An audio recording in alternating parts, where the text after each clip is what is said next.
देवारे सरांना नमस्कार, कुबल मॅडमना नमस्कार, उपस्थित सर्व मान्यवरांना नमस्कार आणि सर्वांचे मनपूर्वक स्वागत. आज आपण सरांकडून अगस्ती नाडी ज्योतिषशास्त्राविषयी जाणून घेणार आहोत. तर नाडी ही अतिशय प्राचीन शास्त्र आहे. यामध्ये तत्वांचा विचार फार महत्त्वाचा आहे.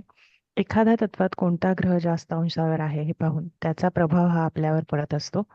त्यामुळे आपल्या जीवन मार्गावर स्पष्टता व मार्गदर्शन मिळण्यास याची मदत होते. याविषयीचे विवेचन आज आपण सरांकडून जाणून घेऊया. मी सरांना विनंती करते की त्यांनी आजच्या लेक्चरला सुरुवात करावी. Thank you sir. धन्यवाद मॅडम, धन्यवाद. सगळ्यांचं स्वागत आहे. पहिल्यांदा कुलकर्णी मॅडमनी स्वागत केलंय, तर त्यांचं स्वागत आहे. त्यानंतर इत्यादी सगळे आपले आदरणीय, त्या सगळ्यांचं स्वागत आहे. त्याच्यामध्ये कुबल मॅडम आहेत, त्याच्यानंतर देशमुख मॅडम आहेत, हळदणकर मॅडम आहेत, इत्यादी सर्व कुलकर्णी आहेत. तर त्या सगळ्यांचं स्वागत आहे. दळवी साहेब काही आले नाहीत तरी सुद्धा दळवी साहेब, मुकेश भाऊ, या सगळ्यांचं स्वागत आहे. आज आपण पत्रिका कशी सोडवायची हे शिकणार आहोत. तर त्याच्यामध्ये पत्रिका जी मॅडम लावतील, तुम्हाला सगळं ग्रामरचं शिकवलेलं आहे. त्याच्यावरती कसा फलादेश द्यायचा त्याच्याबद्दल आपण विचार करणार आहोत. त्यातून म्हणजे फलादेश करतेवेळी नेमकं आपल्याला तत्व बघायचं आहे, कोणते ग्रह आहेत, कशा राशी आहेत आणि त्या ह्याच्यातून कोणती स्थाने आहेत, तर त्याला अनुसरून इथे फलादेश द्यायचा असतो, असा नियम आहे. तरी सुद्धा त्याच्यामध्ये जर काही कळलं नसेल तर अवश्य विचारा. मी लिंक लॉक केलेली आहे. समजा यदा कदाचित बाहेर पडलात तर थोडंसं मग समजून घ्या. बरं, आता ही तारीख आहे 25 ऑगस्ट 1976, दुपारी 3:29 इंदोरचा जन्म आहे. सगळ्यांनी तारीख लिहून घ्यावी आणि आपल्याकडे नंतर त्याचा अभ्यास करावा. कळलं? 25 ऑगस्ट 1976, दुपारी 3:29 इंदोर. बरं, आता कुंडली लावा मॅडम आणि मग नंतर स्पष्ट ग्रह लावा. लावते.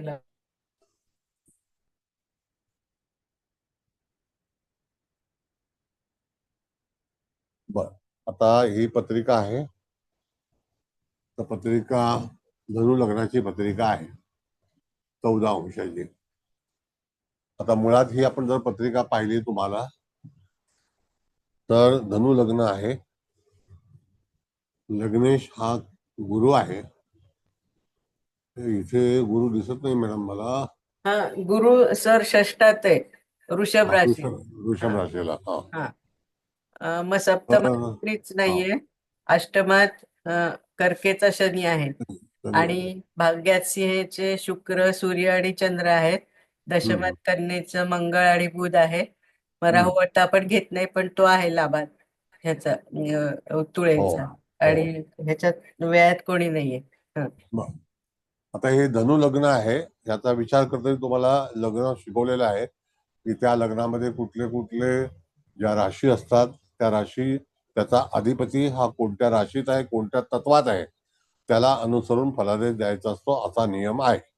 म्हणजे इथे वृषभ राशीमध्ये ग्रह असल्यामुळे त्या ठिकाणी ज्या वेळेला आपल्याला फलादेश द्यायचा असेल तर वृषभ राशीचा जो काही फलादेश असेल, म्हणजे शुक्र, जेव्हा एखादा ग्रह लग्नेश म्हणून शुक्राच्या राशीमध्ये असेल त्यावेळेला त्या जातकाच्या जीवनामध्ये शुक्र हा त्याचा कर्ता करविता ग्रह आहे आणि तो ग्रह हा त्याच्यामध्ये आपण बघितलं तर 2, 6, 10 या स्थानाचा कारक आहे.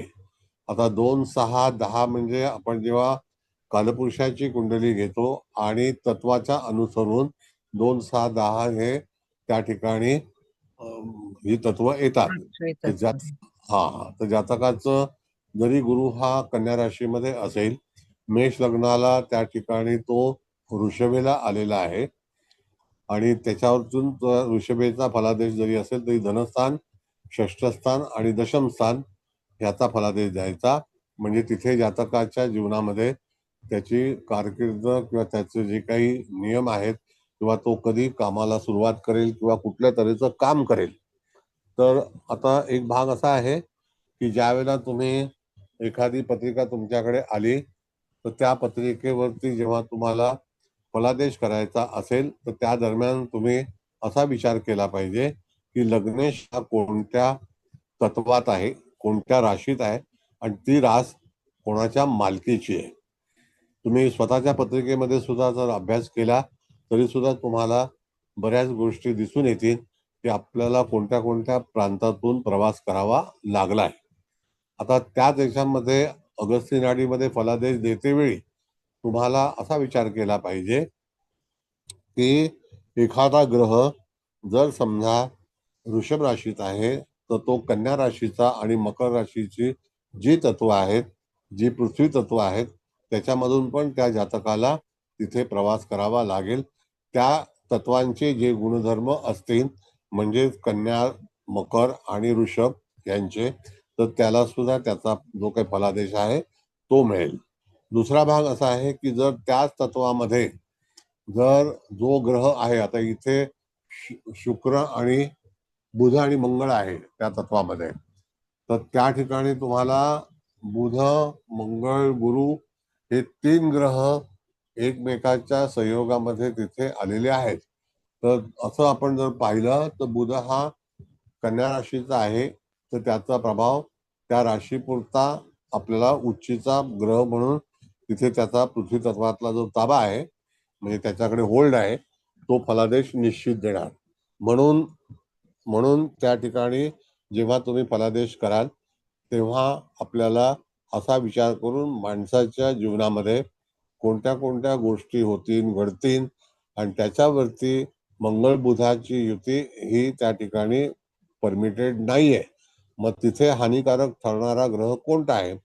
तर त्या ठिकाणी हानिकारक ठरणारा ग्रह हा मंगळ आहे. आणि तो कोण आहे? तर तो जे मेष लग्न आहे, आपण जेव्हा परिवर्तन करतो ते, आणि मंगळ हा वृश्चिक राशीचा स्वामी सुद्धा आहे, म्हणजे तो अष्टमेश सुद्धा आहे.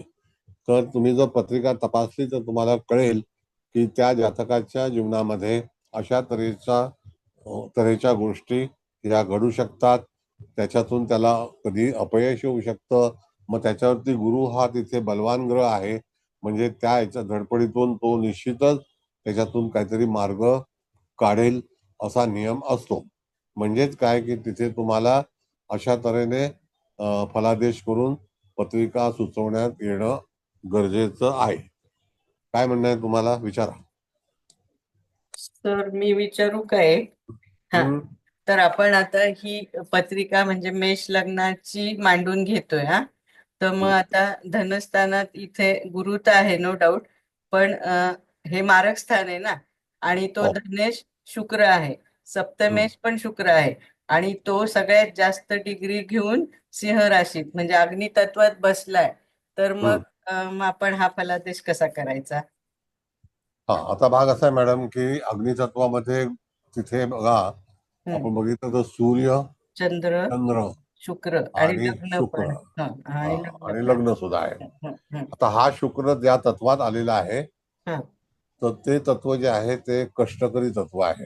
हं, तर शुक्र हा जे काही धन देणार आहे हं, तर त्या ठिकाणी त्याला निश्चितच श्रम करावे लागतील किंवा श्रम करावं लागेल. हं. ती श्रमिक म्हणतो आपण त्याला. अच्छा. त्यानंतर त्याच राशीमध्ये त्याच तत्वामध्ये गुरु सुद्धा आहे. हो, आहे. मग तो गुरु सपोर्टिंग प्लॅनेट म्हणून करता येईल. हं, पण मंगळाचे पण अनुभव त्या व्यक्तीच्या जीवनामध्ये उपस्थित येणार. होतील, हं, हं, हं. येतील. कळलं का? होय.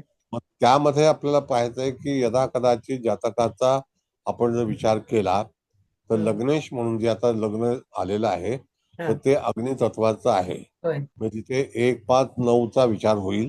हं, म्हणजे हं, एक प्रथम बघितलं तर सदा स्वतः व्यक्ती कशी असेल, हं, कळलं की नाही? होय. तर त्या ठिकाणी व्यक्तीच्या अंगी मकरेचे, वृषभेचे आणि कन्येचे गुण असतील. हं. म्हणजे आणि हे निश्चित आहे. हा, ते लवकर कार्यरत होतात असं पण सांगितलं ना, 2, हो 6, 10 हो. मध्ये ग्रह असल्यावर. आता ही पत्रिका काढा, तुम्ही स्पष्टग्रह कोणी लिहिले असतील तर ते आहे लिहून घ्या. हा, हा नाही लावते. म्हणजे लावू आणखी ना. कोणाला नाही ह्याच्यात दिसतं ना आपल्याला स्पष्टग्रह दिसतात. ठीक आहे, मग काढूनच टाकू का पत्रिका? नाही हा. नाही इतरांनी ग्रह लिहिलेत का? इतर व्यक्तींनी ग्रह लिहिलेत का? घेतलेच सर. हो सर, लिहिले सर. सर सर लिहिले सर, पत्रिका लिहिली सर. बरं ठीक आहे, मग चला मग रिमूव्ह करा पत्रिका. Okay okay. बरं, आता आपण विचार जर केला, व्यवस्थित शांतपणे घ्या. सगळ्या प्रश्नांची उत्तरं आपण देणार आहोत, घेणार आहोत आणि फलादेश सुद्धा करणार आहोत. तर त्यामध्ये आपण पहिल्यांदा विचार काय केला, तर धनु लग्न म्हणजे हे अग्नितत्वाचं लग्न आहे त्याचं, ते आपल्याला विसरता येणार नाही. त्याचं जेव्हा कन्व्हर्जन आपण कालपुरुषाच्या कुंडलीमध्ये करतो त्याला तिथे अग्नितत्व आणि मेष राशी येते. हो. आता मेष राशीच्या दरम्यान त्याचा अधिपती हा मंगळ आहे. तर नाडीमध्ये मेष लग्न म्हणजे स्वतः व्यक्ती असं विचार केलेला आहे. तर त्याचा मंगळ हा कोणत्या ग्रहाशी संबंधित आहे त्याचा विचार केला तर तिथे गुरु मंगळ हे 2 मित्र एकमेकाचे आहेत.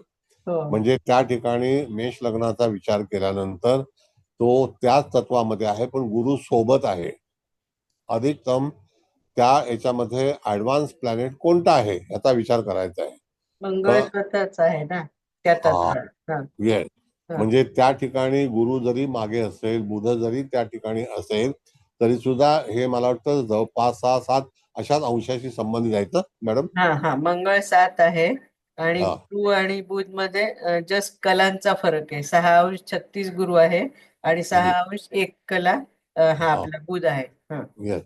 मग आता तिथे मंगळ हा प्रभावी ग्रह म्हणून आपल्याला सांगायचा आहे.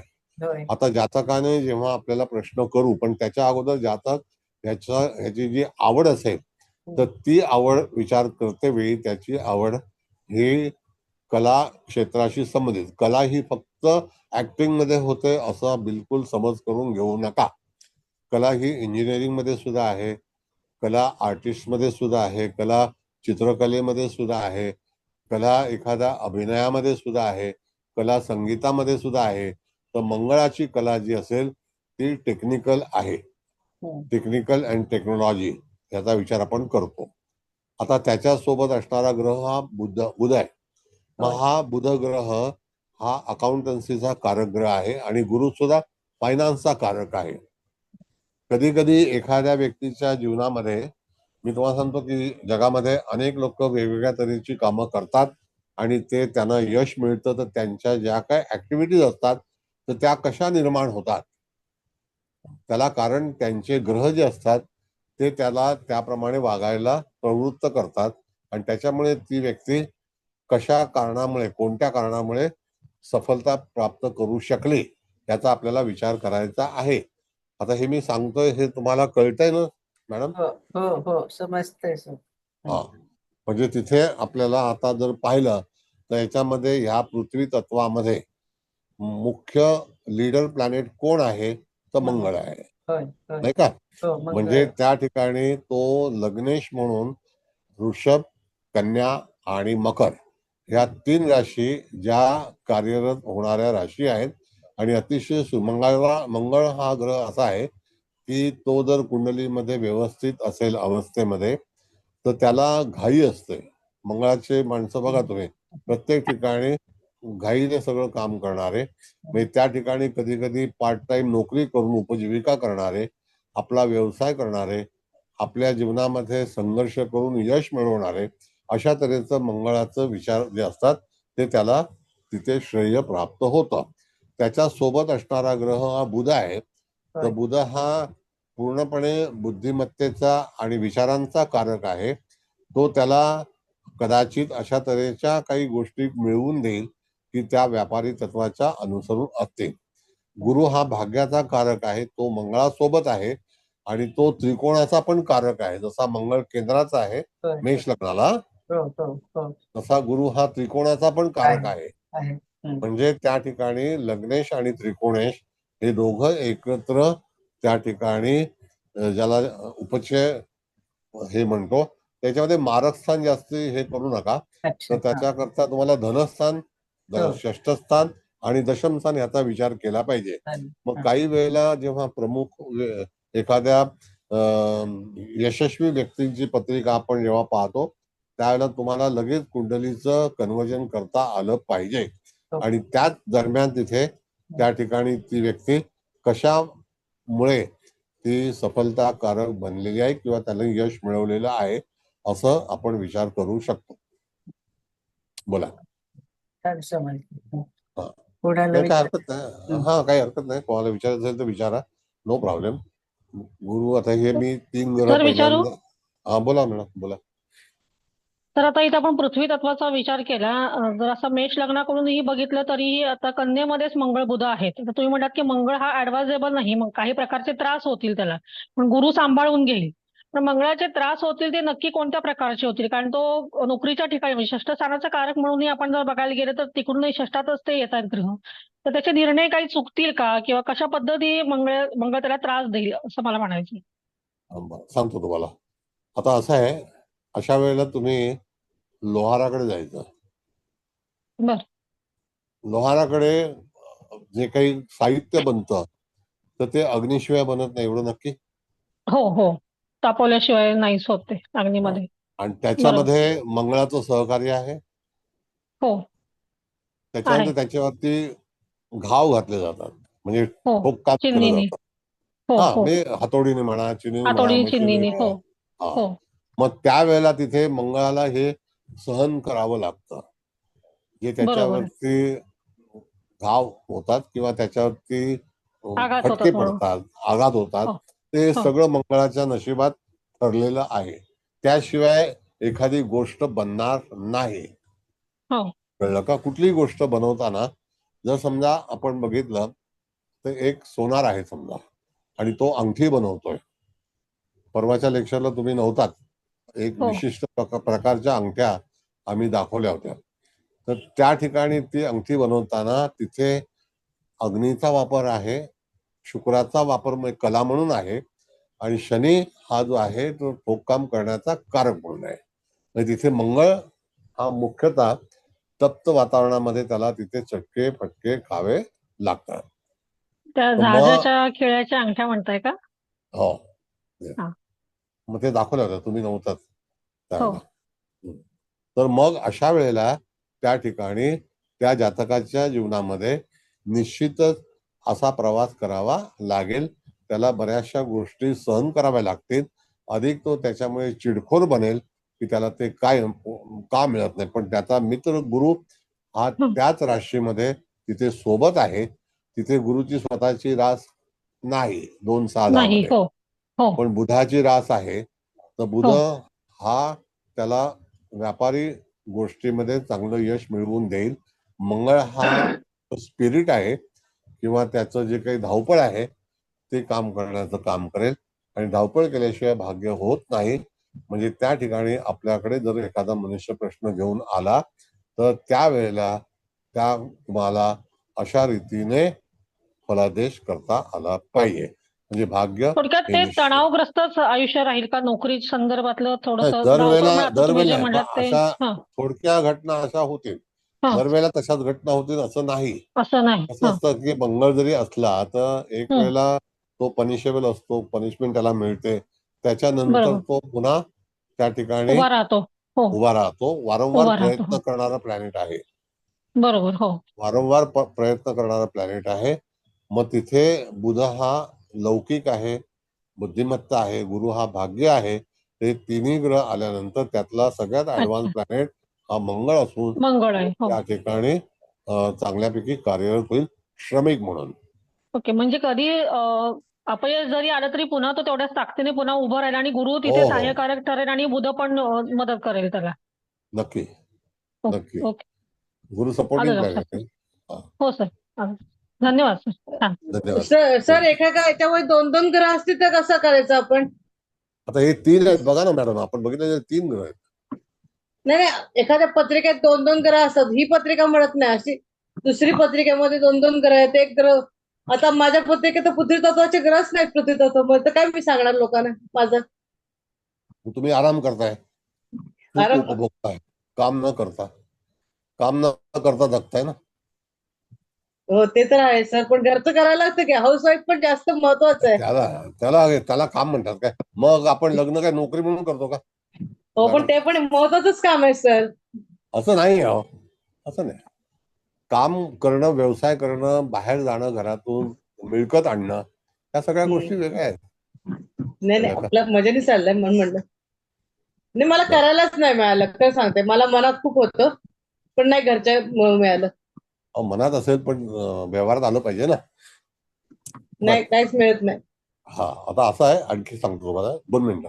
आता तिथे अष्टम स्थानामध्ये शनी आहे बघा. सगळ्या गोष्टी लक्ष ठेवायचं आपल्याला. तर तो दरिद्र्यांशामध्ये आहे, होय. त्याचा पण तिथे फलादेश मिळेल. हम्म. कारण तो वृश्चिक नवमाशामध्ये आहे आणि तो पुष्य नक्षत्राच्या चतुर्थ चरणामध्ये आहे होय. आणि तो मंद गतीचा ग्रह आहे. कळलं का? बरं, आता ह्याच्यावरचं वाक्य पूर्ण करतो ते व्यवस्थित लक्षात ठेवणे. आता इथे एखादा ग्रह तुम्हाला वक्री आढळलाय का? सांगा. नाही आठवलं ना. नाही ना सर. नाही ना? नाहीये, काही नाहीये. हा, नाही तर दुकान उघडल्या पहिला मांदेली बघा, मग सुरमई बघा, न वक्री बघा. तसं काम इथे नाही आहे. कळलं का? तर इथे एकही ग्रह वक्री नाही. बरोबर. आता मंदगतीचा ग्रह काय करेल ह्याच्यावरती थोडस विश्लेषण करून सांगतो. दिवसेंदिवस कसं असतं हे शिकते वेळी तुम्हाला लॉजिकली ऍडव्हान्स मध्ये विचार करणं गरजेचं आहे. जर यदा कदाचित पराक्रमेश हा कोण आहे? शनी. शनी. म्हणजे धनेश धनेश पण हो. आहे ना होय. मूळ हो. पत्रिकेमध्ये. आता अशा वेळेला यदा कदाचित जो दरिद्रांशामध्ये असल्यामुळे जी काही गेलेली भरपाई आहे, उणीव आहे, ती उणीव भरून काढण्यासाठी हा ग्रह, ज्याला आपण मंद गतीचा ग्रह म्हणतो, तर जर दरिद्रांशामध्ये असेल आणि यदा कदाचित जर काही नुकसान झालं तर त्यावेळेला त्या ठिकाणी जातकाच्या जीवनामध्ये हा भावनिक भाग आहे 4, 8, 12चा.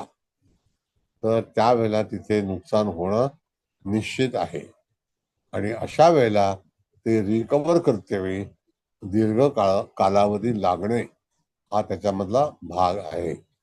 Got it? आलं लक्षात? हो सर, कारण शनी जलतत्वात आहे म्हणून ना. हो, मग शनी एक तर जलतत्वात आहे, कर्क राशीत आहे, होय. 4, 8, 12च्या 4, 8, याच्यामध्ये 12. आहे. जर समजा यदा कदाचित जर हानी झाली तर ती हानी कोणामुळे होईल? एक तर तो दशमाधिपती कालपुरुषाच्या कुंडलीच्या नुसार आहे, लाभाधिपती आणि मूळ कुंडलीमध्ये पराक्रमेश म्हणजे भावंड, धनस्थान म्हणजे त्या ठिकाणी आपलं कुटुंब या गोष्टीसाठी जबाबदार असतील. कधी कधी काही वेळेला कुटुंबामुळे जातकाचे निर्णय चुकीचे ठरवून त्याच्यावरती त्याला आर्थिक फटका बसण्याची शक्यता असते किंवा होते. कधी कधी होतं की नाही असं मला सांगा. इतर लोकांचं मत काय आहे? हो सर, बऱ्याच वेळा होतं सर. म्हणजे कुटुंबाने सांगितल्यामुळे आपण निर्णय घेतो आणि मग ते आयत्या वेळी तोंडघशी पडायला होतं. मग आता ह्याला कारण कसं असतं मॅडम, की आपले ग्रहच आपल्याला पनिशमेंट करतात, शिक्षा करतात. म्हणजे मी आता एक तुम्हाला उदाहरण सांगितलं थोडक्यात, आणखी परत एकदा सांगतो. जर समजा कदाचित हा गुरु जर तिथे दरिद्रांशामध्ये असता, आपण कर्क राशीला गुरु उच्चीचा म्हणतो की नाही, हो. मग त्यावेळेला जर तो दरिद्रांशामध्ये असेल तर कधी कधी गुरु सुद्धा आर्थिक लॉस, हानी करणारा ग्रह आहे आणि तो जर दरिद्रांशामध्ये सापडला तर यदा कदाचित ते रिकवर करताना सुद्धा तुम्हाला आर्थिक धोरण विचार करून ठरवावं लागतं. कधी कधी नुकसान जे आहे ते नुकसानमध्येच जातं, परत रिकवर होत नाही. अन्य मार्गाने तुम्हाला सोर्सेस असतील तर पुन्हा तुम्ही एस्टॅब्लिश होता. अशा तऱ्हेचा भाग जो आहे तो याच्यामध्ये सुचवलेला आहे. लक्षात आलं? कारण हे मंद गतीचे 2 ग्रह आहेत. होय सर. सर हा बोला. एक विचारू. आता आता तुम्ही शनी हा मूळ पत्रिकेमध्ये धनेश आहे आणि कालपुरुषाप्रमाणे आपण मांडणी केली तर तो तो दशमेश चतुर्थात आणि येईल. लाभेश आहे. नाही, चतुर्थात येईल. चतुर्थात येईल ना. सॉरी चतुर्थ. सॉरी, चतुर्थात आलाय. हो, मी लिहिलेलं पण आहे, चतुर्थात आलंय. हा. मग त्याचं आर्थिक दृष्ट्या नुकसान हे आपण मूळ पत्रिकेप्रमाणे धरलं. सांगतो मला सगळं सगळं स्पष्ट सांगतो. हा. कधी कधी कसं असतं मॅडम की आर्थिकच होईल असं नाही. आता यदा कदाचित एखादा शरीराचा अवयव आता हा चतुर्थात आहे तर कदाचित त्या ठिकाणी रिलेटेड आपल्याला आजारपण असं झालं असं समजा, तर असंही होऊ शकतं. कळलं? शनी हा पायाचा कारक आहे, तर पायाचे अपघात होऊ शकतात. तर त्यावेळेला कदाचित आपलं एखादं अंग नुकसानमध्ये होऊ शकतं, हानिक होऊ शकते. म्हणजे त्या ठिकाणी चतुर्थ स्थान पण तिथे तुम्हाला पाहिलं पाहिजे.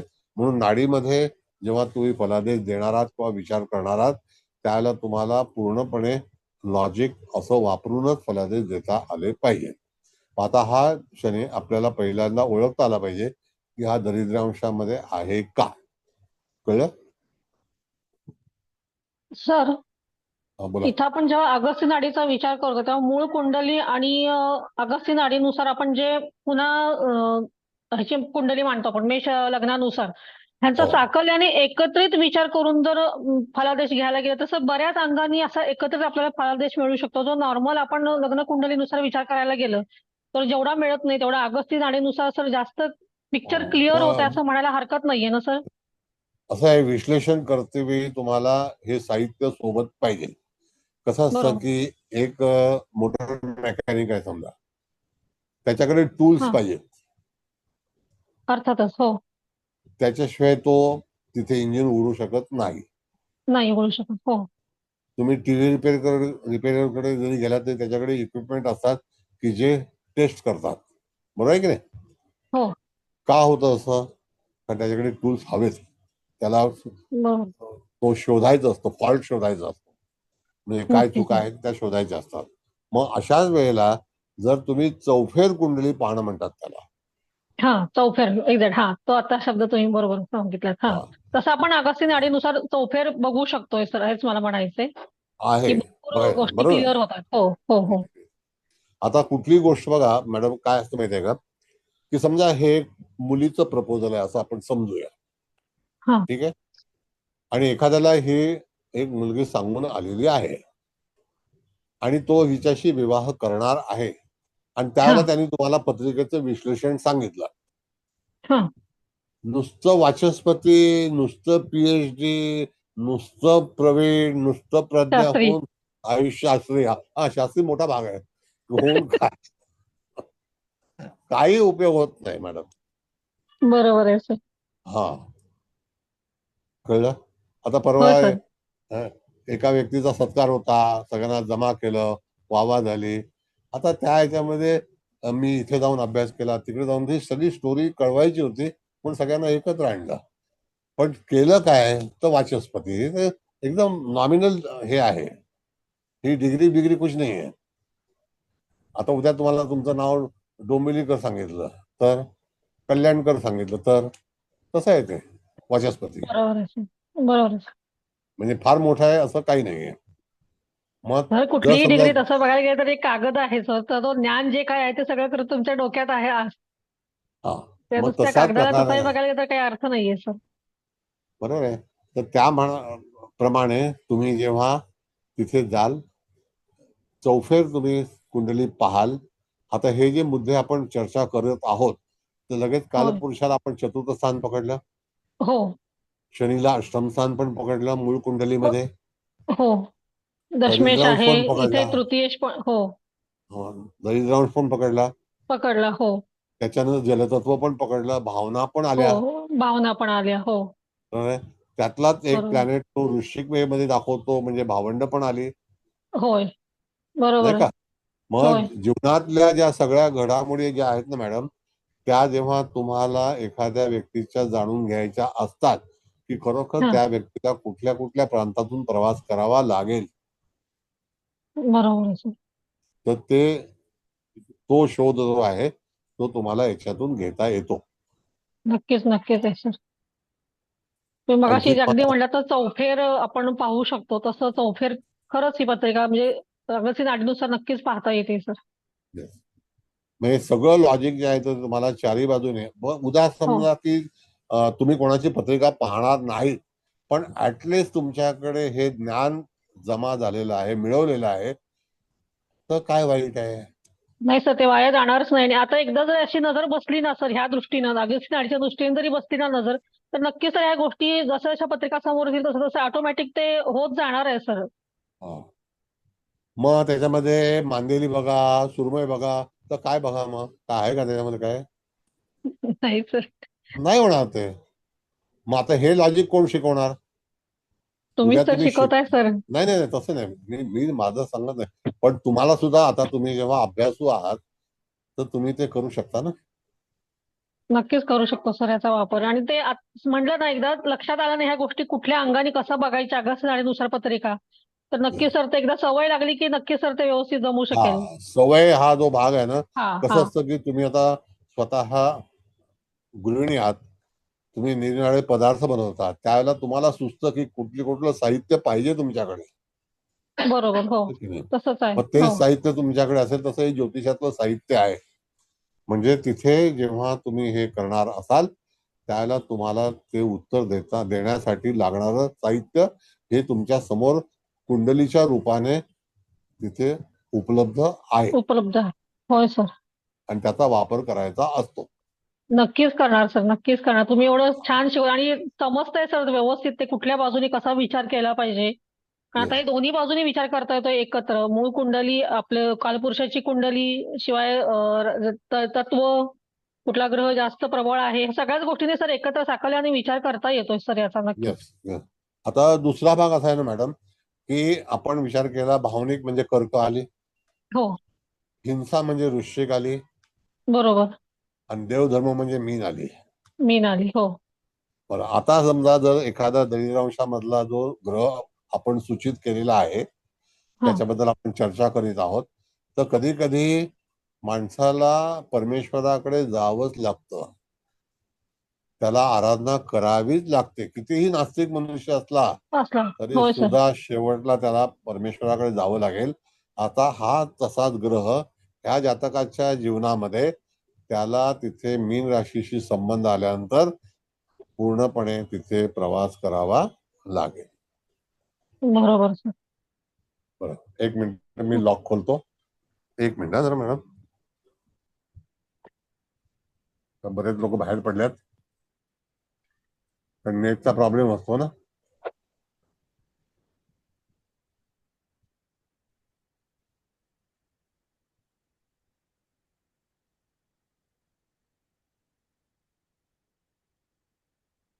आता इथे हा बोला आता. हा तुम्हीच मॅडम सांगत होता सर, मीने मध्ये जेव्हा ग्रह ग्रह येतील त्यावेळी ती रास प्रबळ होईल म्हणून, किंवा त्यावेळेला त्याला Yes. तो देवधर्माकडे जावंच लागणार आहे, वळावंच लागणार आहे सर निश्चितच. मग आता शनी जेव्हा येईल सर आता 29 मार्चला, त्यावेळेस सुद्धा हा दिसून येईल ना सर प्रभाव.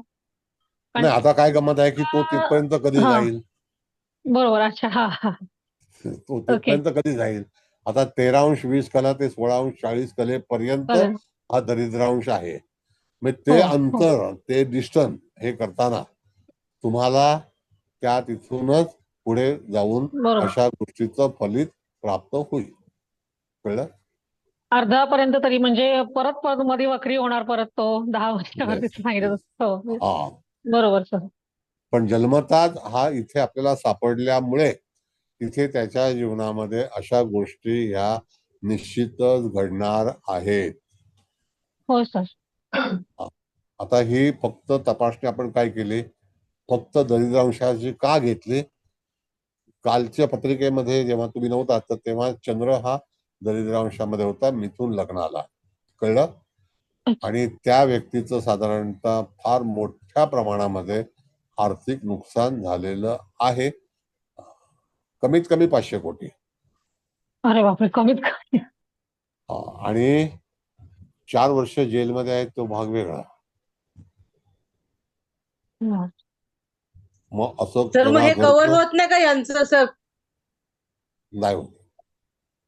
यांचं आयुष्य पुढे असंच जातं का सगळं? तुम्हाला सांगतो मी, तुमच्याकडे 2 आमदार होते. एक गीता जैन गेल्या वेळेला होती की नाही? कुलकर्णी मॅडम पुढे गेले. हो आहे ना, गीता जैन आणि हा आहे आपला मेहता कोण, मे- मेहता. तो तर मेहता. काय नव्हता, साधा माणूस होता केबलवाला. मग काय केलं? किती पैसे माहिती तुम्हाला आता? माहितीये, किती आहे? 1,000 कोटी 5,000 रुपये. करोडच्या वर आहेत.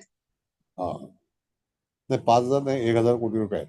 मग आता अशा वेळेला एकदा तो हरला.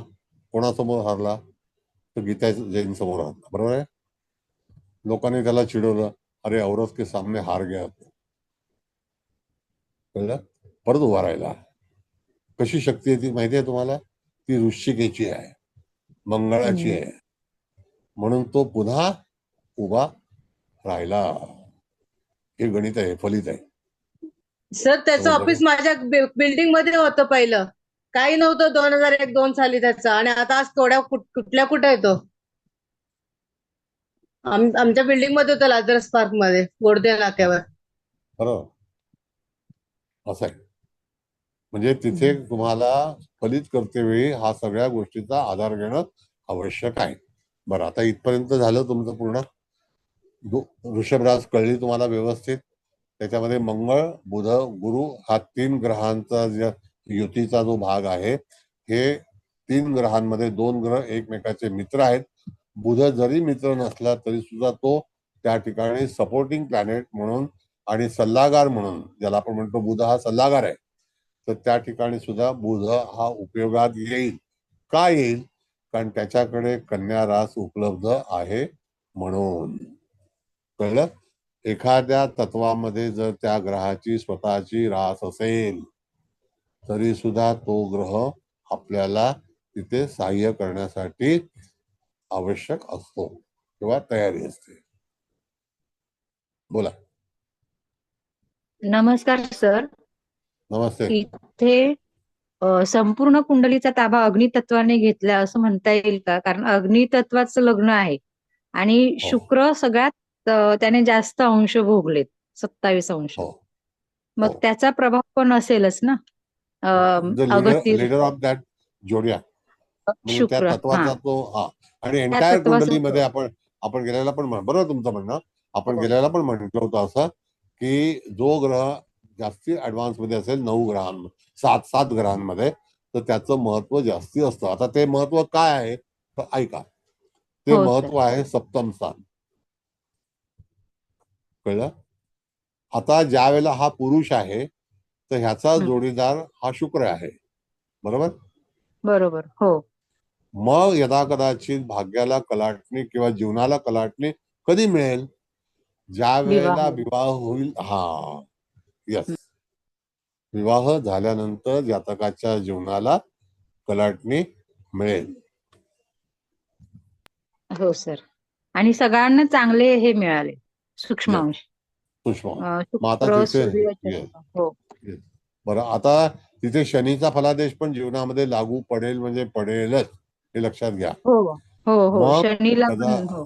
येस, मग दरिद्र अंश. कदाचित ती हानी कदाचित व्यवसायातील असू शकेल, कदाचित कुटुंबातील असू शकेल, कदाचित भावंडाची असू शकेल, पण हानी कधी कधी होऊन जाते. काही वेळेला आपण जर भावनिक असू तर आपण भावावरती खर्च करतो, आईवरती खर्च करतो, कारण ती कर्करास आहे ना.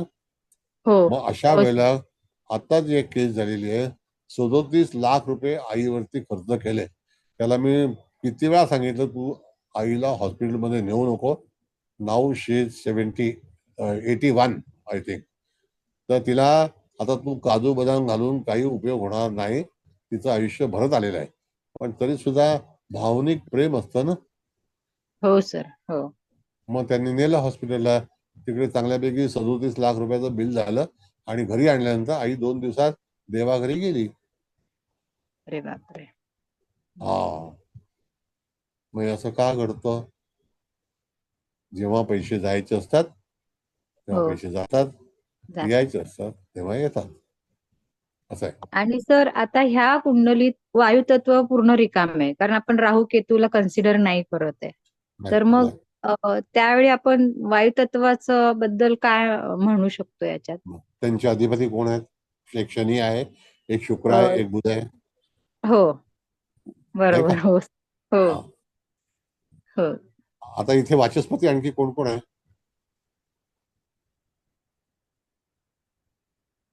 असं माहित नाही कोण आहेत ते. बरं, ठीक आहे. बरं, त्याच्यामध्ये आता बुध, शुक्र आणि शनी हे 3 वायुतत्वाचे आहेत. त्यातला शनी हा फलादेश न देणारा आहे, हो पण बुध हा फलादेश देणारा आहे. शुक्र हा अग्रेसर आहे आणि तो त्या ठिकाणी हायर डिग्रीला आहे, म्हणजे सर्वोच्च डिग्रीला आहे. म्हणून शुक्रापासून अपेक्षा आहे, म्हणजे तो तुळेची आणि ऋषभीची फळं निश्चित देईल. बरं, अच्छा. फळं देताना किंवा फळं मिळताना जे काही फलादेश मिळतो आपल्या जीवनातील, तो नेहमी अप्स अँड डाऊनच असतो.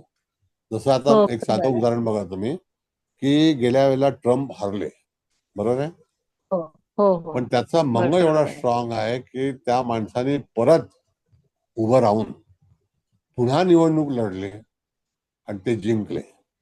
कोणासमोर जिंकले? तर प्रेसिडेंट समोर प्रेसिडेंट जिंकला.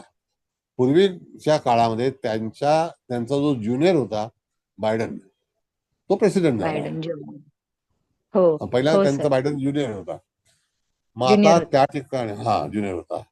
आता भाग असा आहे की त्या ह्याच्यामध्ये त्याला प्रेसिडेंट बनवलं कोणी? पहिला तर मंगळाने. Russian KGB. अच्छा. रशियाने त्याच्या डोक्यामध्ये ते भूत उतरवलं की तो एकदा मॉस्कोला फिरायला गेला होता. तेव्हा USSR होतं की तू हम्म. प्रेसिडेंट ऑफ अमेरिका होऊ शकतो, हे त्याच्या डोक्यात शिरवलं. हे कधी कधी एखादी व्यक्ती आपल्या डोक्यात उतरवते की नाही, तू असं होऊ शकतो, तू अदाकार होऊ शकतो, तू कलाकार होऊ शकतो, तू गीतकार होऊ शकतो. हे त्यांनी डोक्यात ठेवलं आणि निवडणूक लढवली. त्याच्या अगोदर ते फक्त उद्योगपती होते. कळलं? अच्छा हो सर. कळलं.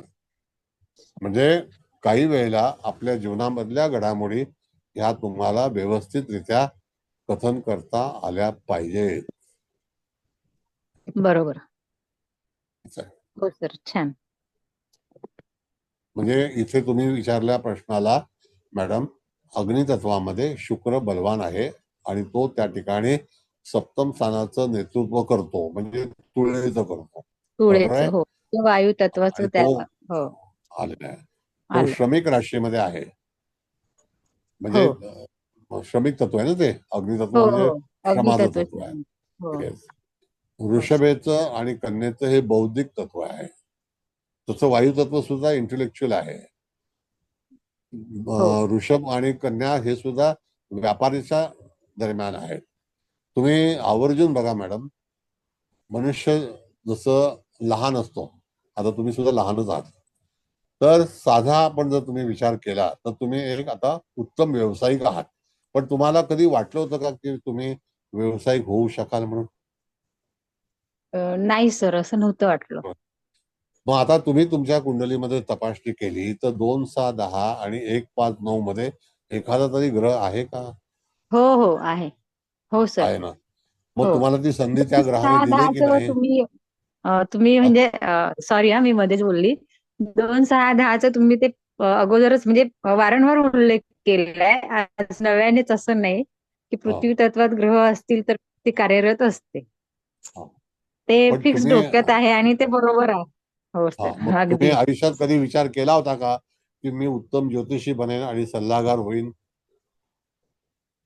नाही एवढं असं की मला एवढं उत्तम समजेल, पण आता तसं कॉन्फिडन्स आहे आणि छान नाही, वाटतंय पण. कॉन्फिडन्स असो का नसो, पण तुम्ही एक गृहिणी असून सुद्धा व्यावसायिक आहात की नाही? हो हो हो सर. हो मग ते हो. कलाटणी झाली की नाही आयुष्यामध्ये? हो कलाटणी झाली झाली की नाही? मग आता तिथे तुम्हाला ती संधी झाली मिळाली की नाही? मिळाली. मग हो जर सर. समजा जातक तुमच्याकडे आला आणि या 2, 6, 10 मध्ये जर एखादा ग्रह असेल आणि त्याचा प्रश्न असेल की मी पुढे जाऊन काय करेन, तर मी कार्यकारी होऊ शकतो का, मी काही काम करू शकतो का, मी काही व्यवसाय करू शकतो का, तर त्याला तुम्हाला हे तत्व वापरण्यात आलं पाहिजे, वापरायला हवं. हो नक्कीच. हा. हो किती सर. हो सोपं आहे? बरोबर आहे. नक्कीच. किती सोपं आहे हो सांगा? ते तुम्ही आहे की नाही? सांगितल्यानंतर ते सोपं आहे. आधी ते जसं तुम्ही म्हणता वाचस्पती शास्त्री हे ते तसं होतं ते. त्यामुळे मी असं जाहीर मान्यच करेन की नाही आता ते सोपं आहे. पूर्वी नव्हतं तसं सोपं. पण नाही, छान, काही खूप सोपं छान आहे. समजलं सर. Yes. धन्यवाद सर. खूप छान. धन्यवाद. हा, आणखी कोणाला काही प्रश्न? आता बघा, ही पत्रिका आपल्याला तुम्हाला 1, 5, 9 या 3 तत्वामध्ये झाल्या. आता ज्या 1, 5, 9च्या तत्वामध्ये आपण जर भाग्याबद्दलचा विचार केला, प्रथम स्थानी मेष लग्न मांडून भाग्यासंदर्भात विचार केला, तर तिथे धनुराशीचा विचार केला, तर धनुराशीचा अधिपती कोणासोबत आहे? तर तो लग्नेशासोबत आहे आणि भाग्येश एकमेकाच्या जोडीला आहेत. बघा तुम्ही, हो ना. मग गुरु मंगळ. आहे हो. का? हम्म. हा, मंगळ आणि गुरु हे ऋषभेला म्हणजे त्या ठिकाणी मकरेला आणि त्या ठिकाणी कन्येला आहेत. पण ते कोण आहेत? तर लग्नेश आणि भाग्येश दोघं एकत्र आलेले आहेत मेष लग्नाला, होय. कालपुरुषाला. म्हणजे कुंडलीचा बदल, कुंडलीमध्ये होणाऱ्या घडामोडी ह्या पॉझिटिव्ह होतील का निगेटिव्ह होतील? पॉझिटिव्हच होते. पॉझिटिव्हच होतील ना सर. पॉझिटिव्ह. Yes. हो. Yeah. म्हणजे तिथे तुम्ही त्या जातकाला सांगू शकाल नाही का की तुझ्या जीवनामध्ये ह्या सगळ्या गोष्टी ज्या आहेत त्या निश्चितच पुढे जाऊन होणार आहेत आणि चांगल्या होणार आहेत. कशावरून? तर तुम्ही हे जे आता जी नाडी जी शिकत आहात त्याच्यावरून, नाही का? हो तर सर. याच्यामध्ये आपण गोचर पण घेणार आहोत ना पुढे. हो हो हो, गोचर हा. लावायचं कधी, गोचरशिवाय हा. काही होणार नाही. आणि हो आता तो जे तुम्ही म्हणतात की सगळ्या गोष्टी पुढे होणार आहेत. आता जातक सहज लगेच आपल्याला विचारतो कधी होणार आहेत. पण ओके, म्हणते की फाईन. ह्याला आपण दोन्ही गोष्टी म्हणजे अगस्ती नाडीनुसार आपण मूळ आणि मूळ काळपुरुषाची कुंडली दोन्ही प्रकारे आपण गोचर अप्लाय करू शकतो ना इथे.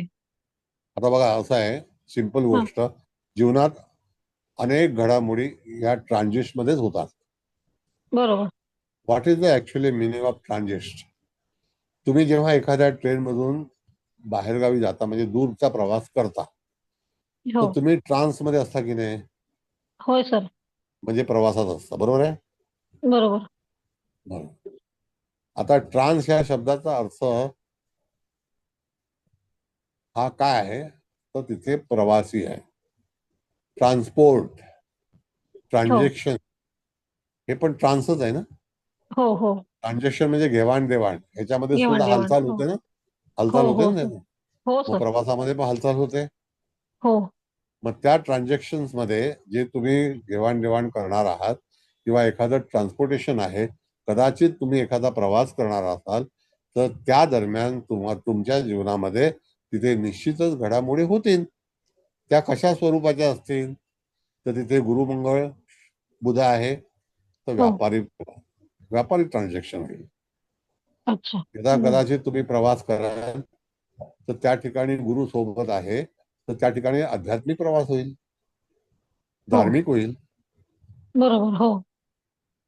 असा भाग असतो.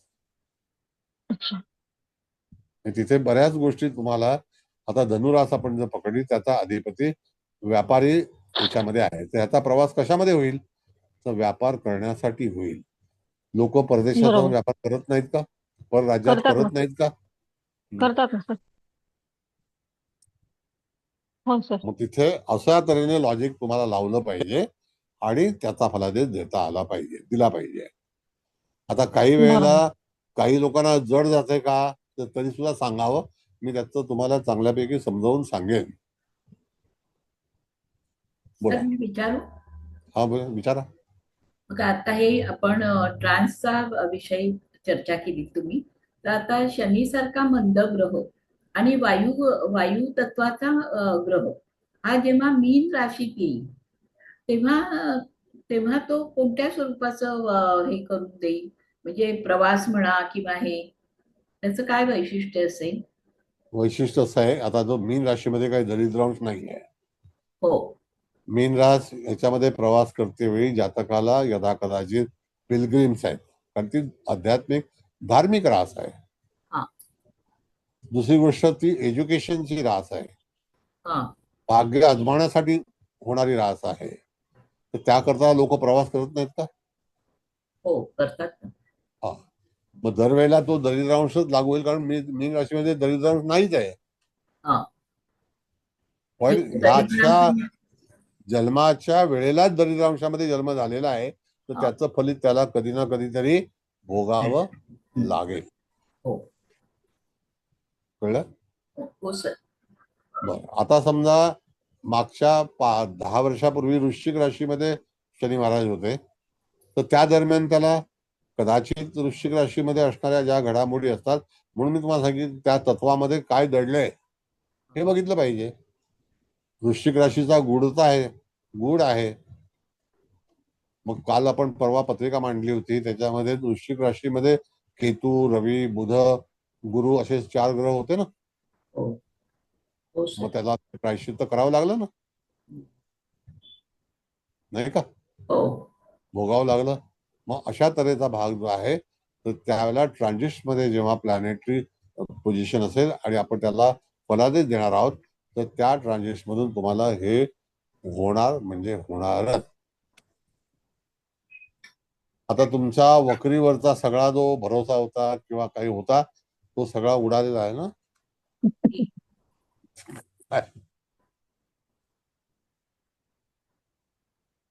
हो सर. बरं, आता वक्रीचं मी तुम्हाला सांगितलं. आता समजा याच्यामध्ये पण वक्री ग्रह कुठलाच नाहीये. ओके, असता तर काय झालं असतं? कोण वक्री आहे? तो त्या ग्रहाला भीती आहे त्याची, की तो मागे येत आहे ना, त्या जातकाचा जन्म झाला आहे, तेव्हा वक्रीचा फलादेश तुम्ही देऊ शकता, की त्या वक्री ग्रहाच्या मागे असणारा ग्रह हा यदा कदाचित एक डेलिकेट प्लॅनेट असू शकतो. तर त्यावेळेला त्याच्यापासून त्याला भीती ही दर्शवली जाईल.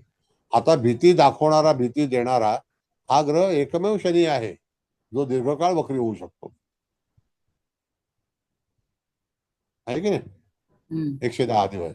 पण त्याचा त्याच वेळेला जन्म झालाय असं समजा, तर मग काय करणार तुम्ही?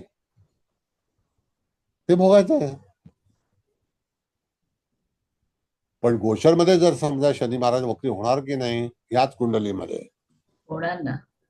हा, मग त्यावेळेला जर एखादा ग्रह ट्रान्झिस्ट मध्ये जात असेल, तर त्या दरम्यान तो त्या ठिकाणी त्रासामध्ये येईल की नाही? बरोबर आहे. येणार. आता सांगतो तुम्हाला, एक मिनिट. ज्या वेळेला ऑक्टोबर महिन्यामध्ये 2025च्या ऑक्टोबर महिन्यामध्ये शनी वक्री असणार, आणि तिथून जेव्हा एखादा ग्रह जाणार असेल, तर त्या ठिकाणी त्या ग्रहाला निश्चित त्रास होण्याची शक्यता आहे. आता राहिले आपले फक्त 7 ग्रह. ऑक्टोबर मध्ये रवी जो आहे हा कन्या राशीमध्ये, तूळ राशीमध्ये आणि नोव्हेंबर मध्ये वृश्चिक राशीमध्ये असेल, त्याला शनी महाराज वक्री असणारच. त्याच्यामध्ये येणारा ग्रह कुठला? जर गुरु आता मिथुनेमध्ये म्हणजे वायू तत्वामध्ये येणार त्यावेळेला, बरोबर हो हो नाही का? मग त्यावेळेला गुरुचा संबंध असेल का? तर नाही. पण त्यावेळेला जे 4, 8, 12 मध्ये असणारे ग्रह असतील, तर ते त्या वक्री ग्रहापासून त्रासदायक ठरतील. मग त्याच्यामध्ये कदाचित वृश्चिकेला बुध शुक्र गेले तर बुध शुक्राचा त्रास होईल, रवी गेला तर रवीचा त्रास होईल. हे पूर्णपणे लॉजिक विसरायचं नाही कधी. पुन्हा सांगतो, मीन राशीमध्ये शनी महाराज वक्री होणार कधी होणार? ज्या वेळेला 5, 6, 7 या राशीमधून जाताना शनी महाराज वक्री होणार. जसं मीन राशीपासून शिवराज जी आहे ती षडाष्टक योगात आहे, कन्या राज समसप्तक योगात आहे, म्हणजे ऑगस्ट महिन्याच्या 15 तारखेच्या अगोदर शनी महाराज वक्री तुम्हाला आढळतील की नाही हे पंचांगात बघा. 13 मॅडम जुलैला आहेत सर, 13 जुलैला शनी हो वक्री म्हणजे होतो. त्या ठिकाणी तो ग्रह जो आहे 13 जुलैला कोणत्या नक्षत्रात असेल? पुनर्वसू. हो हो पुनर्वसू नक्षत्रात आहे. मग तेव्हापासून वक्री सुरू होणार की नाही? हो तेव्हापासून वक्री स्टार्ट होतोय. बरं. मग आता त्या ठिकाणी आपण म्हणू 9 पंचम. हो मग त्याच जलतत्वामध्ये रवी असेल हो नाही का? 15 जुलैला परत तो त्या ठिकाणी कर्क राशीत जाणार ना, पण नक्षत्र पुनर्वसूच असणार, मग पुष्य असणार, मग हो सर. अश्लेषा असणार, मग मघा असणार. म्हणजे तुम्हाला सायकल जी आहे ती कळली पाहिजे. ही सायकल आहे. बेंद्रे साहेब कुठे आहात तुम्ही? सर आहे मी आधीचे या विषयावरचे क्लास अटेंड नाही करू शकलो, त्यामुळे मी काही विचारत नाहीये, मी ऐकतोय फक्त. नाही, पण आता मी बोलतोय तर काही जमतंय की नाही? नाही ऐकतोय. मला म्हणजे एक अशी शंका होती या पत्रिकेत पर्टिक्युलरली की सिंह राशी ही अग्नितत्वाची आहे ना, याच्यात हो. चंद्र, सूर्य आणि शुक्र आहे. त्यातले चंद्र आणि शुक्र हे जलतत्वाचे आहेत. Yes. त्याचा काही त्याला हे होईल का? नाही, आता बघा सांगतो तुम्हाला. शुक्र हा वृषभ राशीचा आणि तूळ राशीचा ग्रह आहे, हो. बरोबर. चंद्र हा कर्क राशीचा म्हणजे जलतत्वाचा आहे. हो सूर्य हा अग्नितत्वाचा आहे आणि तो सिंहेचा आहे. हो इथे बलवान कोण आहे? तत्वानुसार सूर्य बलवान आहे, सूर्य बलवान आहे, बरोबर आहे. नाही का? हो. आता एक सिंपल लॉजिक तुम्हाला सांगतो, व्हेरी व्हेरी सिंपल लॉजिक. तुम्ही स्विमिंग पूल मधून आंघोळ करून बाहेर निघाला आहात, तसा चंद्र कर्क राशीतून जलतत्वातून बाहेर येऊन तो अग्नितत्वात गेलेला आहे. अच्छा. ज्यांची सिंहरास असेल त्यांच्या आयुष्यामध्ये चंद्र हा त्या ठिकाणी जन्मताच तो वायू अग्नितत्वामध्ये आलेला आहे. हो. त्या दरम्यान त्या बाळाला त्रास होणार म्हणजे होणारच. मग ते धनुला, मेषेला आणि सिंहेला जी बाळं जन्माला येतात तर त्यांना लहानपणीच किंचाळावं लागतं. अगदी तंतोतंत खरं आहे सर. कसं काय हो? सर आता माझी रास माहितीये तुम्हाला कोणती येते आणि लहानपणी मला काय त्रास झाले तेही मला माहितीये. तुम्ही म्हणताय ते अगदी 100% नव्हे तर सर खूप 1000-लाखो% बरोबर आहे सर. म्हणजे त्या ठिकाणी चंद्राला तपासायचं असेल आणि तो जेव्हा जलतत्वातून अग्नितत्वात जातो, म्हणून मी तुम्हाला सांगितलं की तुम्ही स्विमिंग पूल मध्ये आंघोळ केलेली आहे आणि बाहेर उन्हाचे चटके लागायला लागले तर त्या आंघोळीचं महत्व राहील का? नाही. त्याचा चटका वाचणारच. येस, 101%. सर अजून मला एक विचारायचं आहे, ते तुम्ही म्हणजे 2, 6, 10चं जे सांगितलेलं आहे, तर इथे पर्टिक्युलरली वृषभेत गुरु आहे, धनु लग्न आहे, इथे मकरेत काही ग्रह नाहीये. समजा मकरेत राहू असता तर काय झालं असतं? नाही, राहू याच्यामध्ये पकडत नाही, या नाडीमध्ये राहू नाही पकडत. बरं. हा नाही, ते आधीच आहे म्हणून मी जास्त विचारलं नाही. आणि मला असं विचारायचं की दृष्ट्या बघायच्या का नाही बघायच्या याच्यात? बघायच्या. पण आता बघा, आपण जर समजा मंगळाची दृष्टी पाहिली तर कन्येचा मंगळ किंवा वृषभेचा मंगळ, मुळातला कन्येचा मंगळ आहे, तो दृष्टी कुठे टाकेल तर अग्नितत्वावरती धनुला टाकेल, जलतत्वावरती मीनेला टाकेल, परत अग्नितत्वावर टाकेल, नाही का? बरोबर. जर दृष्टीचा विचार केला तर. पण दृष्टीपेक्षा सृष्टी मोठी आहे. बरोबर. तसंच गुरु सुद्धा षष्ठातनं तो दशम स्थानावरती दृष्टी टाकेल. येस. मी दृष्टीपेक्षा रिलीफ मिळेल का त्याला?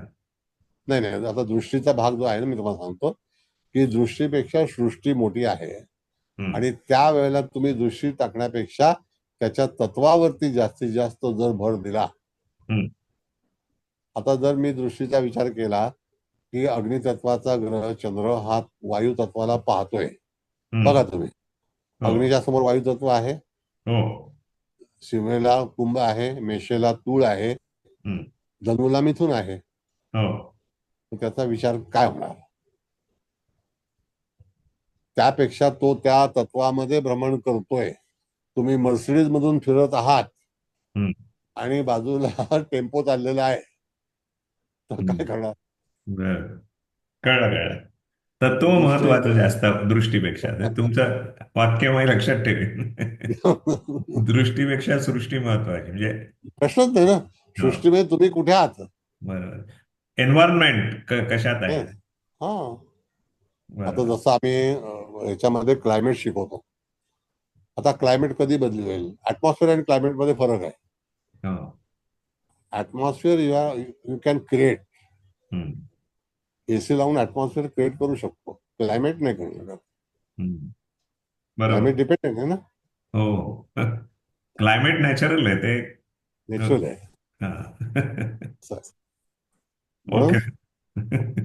थँक्यू. ओके, तर यू आर वेलकम. सर एक एक प्रश्न विचारू सर? हा, बोला बोला. बोला बोला मॅडम. नाही नाही, ह्याच्यात आपण राहू धरतच नाही, विचारात घेतच नाही. पण नाही. एखाद्याचा समजा राहू दरिद्री अंशात असेल, तर मग त्यावेळेला काय फलित मिळू शकतं? म्हणजे मूळ अशा कुंडली हा, ओके हं? ओके, ठीक आहे, हरकत नाही. पारंपरिक मध्ये आपण जर विचार केला पराशरीमध्ये, तर हा त्या ठिकाणी राहू, तुमचं म्हणणं असं आहे की कर्क, सिंह आणि तूळ राशीमध्ये 3 दरिद्रांश आहेत. हा तर मला तुम्ही सांगा की कुठल्या राशीतल्या दरिद्रांश पकडू? तूळ राशीतला. Okay, fine. आपला जोडीदार पाहताना ओरिजिनली राहू जर दरिद्रांशामध्ये चित्रा नक्षत्राच्या चतुर्थ चरणात असेल, हा तर त्यावेळेला जातकाच्या जीवनामध्ये आपला जोडीदार आपल्याला हानिकारक ठरू शकतो. अरे बापरे, येस. बर. कारण ह्याच्यात आपण विचारच नाही करत. नाही, ह्याच्यात नाही विचार करू. नाही, आणि आता त्या मॅडमने जसं विचारलं की 2-2 ग्रह प्रत्येक तत्वात आले, हा, हो आणि एक ग्रह एका तत्वात आला, तर हो, अशा वेळेला लॉजिक लावताना त्या एखादा ग्रह जर 29 अंशावरचा असेल तर तिथून बरोबर. विचार करायचा का?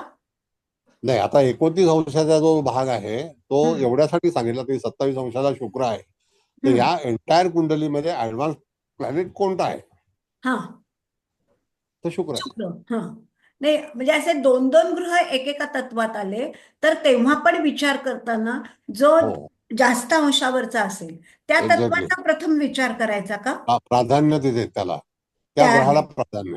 हम्म, जसं आता आपण ऑलरेडी दिलेलं आहे बघा, इथे मंगळ हा हो प्राधान्य दिलेला आहे कारण तो जास्ती अंशाचा आहे हो त्या तत्वाला, हो त्या तत्वात. हो कळलं? असा म्हणजे तुम्हाला सगळ्या तत्वांमध्ये ऍडव्हान्स प्लॅनेट हा मिळणारच. बर बर. फक्त तुमचं कॅल्क्युलेशन परफेक्ट पाहिजे फलादेश देते वेळी. म्हणून मी अच्छा, वारंवार सांगतो हा, की जसं मगाशी सांगितलं की चौफेर दृष्टी आपली पाहिजे. बरोबर आहे. आणि चौफेर दृष्टी ही कोणाकडे असते? तर पोलिसाकडे असते. हो कळलं? त्याच्या नजरेतून चोर सुटत नाही. बरोबर आहे. असं आहे. नाही, आणि आता तुम्ही जो राहूच्या दरिद्रांशाचा उल्लेख सांगितलात की काय आपल्या जोडीदारणीच्या ह्याने, हो, हो. पण म्हणजे काय मला नाही उलगडलं. नाही, असं आहे, सांगतो तुम्हाला. कालपुरुषाच्या कुंडलीमध्ये कायमस्वरूपी जायचं असतं. हो हो आता कालपुरुषाच्या कुंडलीमध्ये गेल्यानंतर तुम्हाला सप्तम स्थानामध्ये येणारी रास कोणती आहे? तर तूळ आहे. पुळे. मग तूळ राशीमध्ये जर दरिद्रांशामध्ये राहू असेल हा, तर त्या ठिकाणी तो राहूचा फटका त्या जीवनामध्ये मिळणार अकॉर्डिंग टू पराशरी सिस्टम. म्हणजे मग असं पत्नीला आजारपण म्हणा किंवा असा काही होऊ शकतं, हा, काही होऊ शकतं. किंवा मग व्यावसायिक दृष्टीने सुद्धा आपण विचार करतो ना त्या व्यवसायातल्या त्या जोडीदार, पार्टनरचा. पार्टनर, पार्टनर, बरोबर हा, आहे. येस, मग व्यवसायात पण फटका बसू शकतो. नक्की अच्छा, नक्की. लॉजिक भरपूर प्रमाणातलं आहे. कसं असतं हा, मॅडम, हम्म, वयाला अनुसरून हा, यदा कदाचित पोटातील दुखणे असं पण असू शकतं. हा, हम्म, यदा कदाचित आपल्या ज्याला आपण म्हणतो तूळ रास ही ना एकांतात आणि लोकांतामध्ये वावरणारी आहे. हा म्हणजे लोकांमध्ये पण प्रिय आहे हा आणि स्वतःमध्ये पण प्रिय आहे. तुळ राशीमध्ये गुण आहेत चांगले. बर का? तर हम्म, त्या ठिकाणी मॅडम असं आहे हा की ती शुक्राची मूळ त्रिकोण रास आहे. बरोबर आहे. हो आता जरी तुम्ही शास्त्री परीक्षा झाला असाल, मला नाही माहिती नाही नाही नाहीये. नाही मी आत्ता शिकते सर. शास्त्री वृत्ती काय नाही 72व्या वर्षी कुठलं आलंय काय एवढं आलं खूप झालं. हं. मी आता शास्त्रीचे क्लास चालू आहेत म्हणून सांगितलं. नाही नाही नाही पण मी नाही काय करत आहे.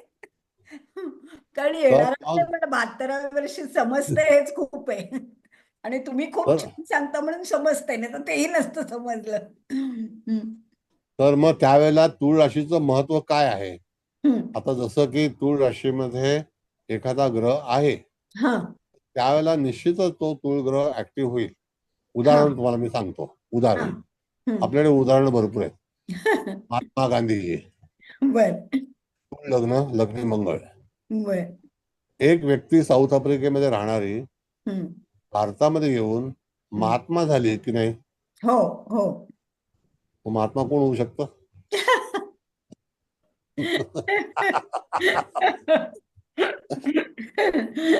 सर तुम्ही ग्रेट आहात ग्रेट. नाही, मी ग्रेट नाही, तुम्ही ग्रेट आहात, तुम्ही आदरणीय आहात, वंदनीय आहात. नाही कळलं का? तर नाही. त्या ठिकाणी madam how he become a Mahatma हो हिमसेल्फ. त्यांनी स्वतःला महात्मा घोषित करून टाकलं. कळलं का? मग कधी कधी काय असतं की मी परीक्षा उत्तीर्ण झाले, तुम्ही या आणि मला सत्कार करा. हा महात्मा गांधीचा विचार आहे, लक्षात घ्या. कळलं? तुम्हाला लक्षात आलं असेल काय मी बोलतोय ते. कवटेकर सर मॅडम आहात का? सर हो मी सर, विचारू ऐकते सगळं. ऐकते सर सर, मी सगळं काय ऐकते. काय तुमचं मत काय आहे महात्मा नाही गांधींबद्दल? सर, बरोबर आहे तुम्ही जे काय बोललात ते. सर सर मी हा, विचारू बोला बोला. सर दरिद्रासनमध्ये केतू असला तर तरी सुद्धा तुम्हाला केतूचा आणखी त्याग करणार आहे. ओके केतू आहे सर आहे. सर एक प्रश्न विचारू? हम्म. नमस्कार, मी मिसेस तांबे बोलते. सर आता ह्या पत्रिकेमध्ये शनी दरिद्र अंशात आहे, म्हणजे तो पुष्य नक्षत्राच्या 4थ्या चरणात. त्याच्याऐवजी तो जर 3ऱ्या चरणात असता मग किंवा काय प्रश्न येणार नाही. हा, तर त्याचे कमी झाले असतं ना त्याचा नाही, त्रास. त्याचा काही प्रश्न येणार नाही, आपण उल्लेखच केला नसता. हा आता इथे उल्लेख फक्त दर्शवला आहे कारण पत्रिका माझ्या लक्षात आहे म्हणून. हा हा जसं की मी तुमच्यासमोर जेव्हा बसतो तर त्याला पत्रिका रीड करूनच बसतो ना.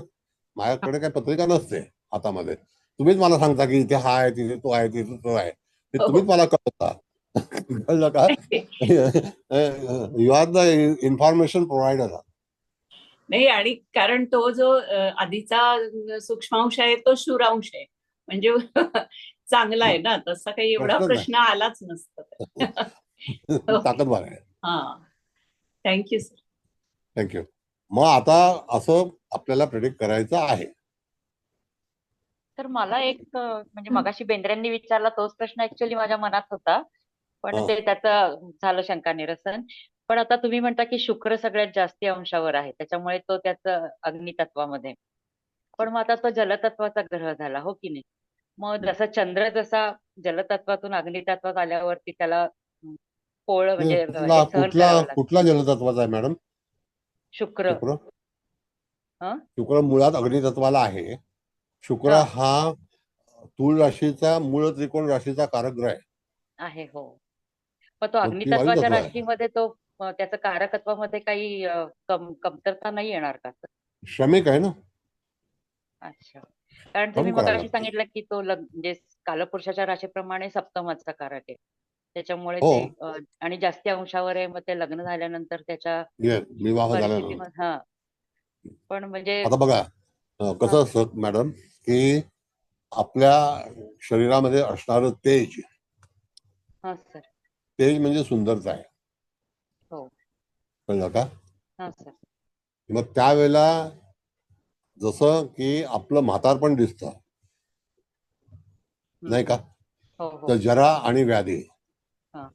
जन्म, मृत्यू, जरा, व्याधी, व्याधी. हो या 4 गोष्टी निश्चित आहेत. हो नक्की. व्याधी कोणाला होणार नाही असं होणार नाही, होणार. सगळ्यांनाच होणार. हो. जरा ही दिवसेंदिवस बदलत जाते. जाते. पण हो. आता तुम्हाला मी सांगतो शुक्राचं उत्तर. जर हा. जरा बदलली आणि शुक्र जर चांगल्या ह्याच्यात असेल तर जातकाला म्हातारपण लवकर येत नाही. म्हातारपण हा वय वाढतं, ऐका. हा. अच्छा. ओके कळलं? सर. हो सर, समजलं. हा बघा. समजलं. हा. तर त्या ठिकाणी शुक्र हा तेजस्वी असेल आणि तो तेजस्वी तारा आहे, अजूनही आकाशात दिसतो, तर त्यावेळेला त्याचं तेज आधी निहाळून पाहावं. आता मला सांगा की एखाद्या समारंभात आपण जातो, हा. तर जिथे शुक्र पॉवरफुल असेल त्याच्याकडे जास्ती करून माणसाचं लक्ष लक्ष असतं की नाही? अट्रॅक्टिव्ह हो असतं. बरोबर आहे सर. फॉरगेट सगळ्यांचं लक्ष वेधून घेणारे असतात. मग फॉरगेट अबाउट द पर्सन. हो. You just see the decoration हम्म. डेकोरेट केलेलं असतं. हो हो. ते बरोबर. काय? हं? ते आता म्हणजे हा बोला सर, बोला हा बोला बोला. बोला नाही हो नाही. बोला. सर. हा सर मी एक विचारू का? हा बोला ना. सर रवी जर दारिद्र्यच मध्ये असेल तर काय होणार? रवी रवी रवी हा दरिद्रांशामध्ये नसावा. त्या ठिकाणी आपण सर्वतोभद्र चक्र शिकलो, त्याच्यामध्ये संपूर्णपणे रवीचा दरिद्रांशामध्ये असलेला काय होऊ शकतं. यथाकथित जातकाला शरीर हे रवीवरती आहे, जीवनातील पती हा रवीवरती आहे, पिता हा रवीवरती आहे. मग देह यष्टीमध्ये जर दरिद्रता लागली तर त्या जातकाच्या जीवनामध्ये असे प्रसंग घडू शकतात. कळलं? Thank you sir. असं आहे. म्हणून तिथे तुम्हाला कुंडली वाचन करताना सगळं साहित्य एकत्रित करून जसं तुम्ही जेवण बनवता त्याप्रमाणे हा फराळ आहे.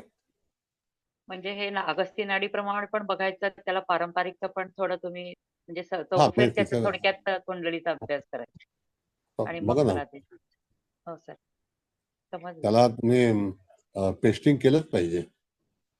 हो हो. नाही त्याला रंग येणार नाही, नाही हो, बरोबर आहे. नाही का? हा हा. हो सर. मग तिथे तुम्हाला त्या कुंडलीला कुठले कुठले दोष आहेत, कुठलं कुठलं यश आहे, तर सगळ्या ग्रहांचे कॅरेक्टर पहिला माहिती पाहिजेत. हो हो. कळलं की नाही? हो सर. आता हो. जसं की एक व्यक्ती पुरुष आहे तर त्याला शुक्राची निवड करायची असते, गॉट इट? पण हो सर. एक स्त्री असते, तिला हं. योद्धा निवडायचा असतो.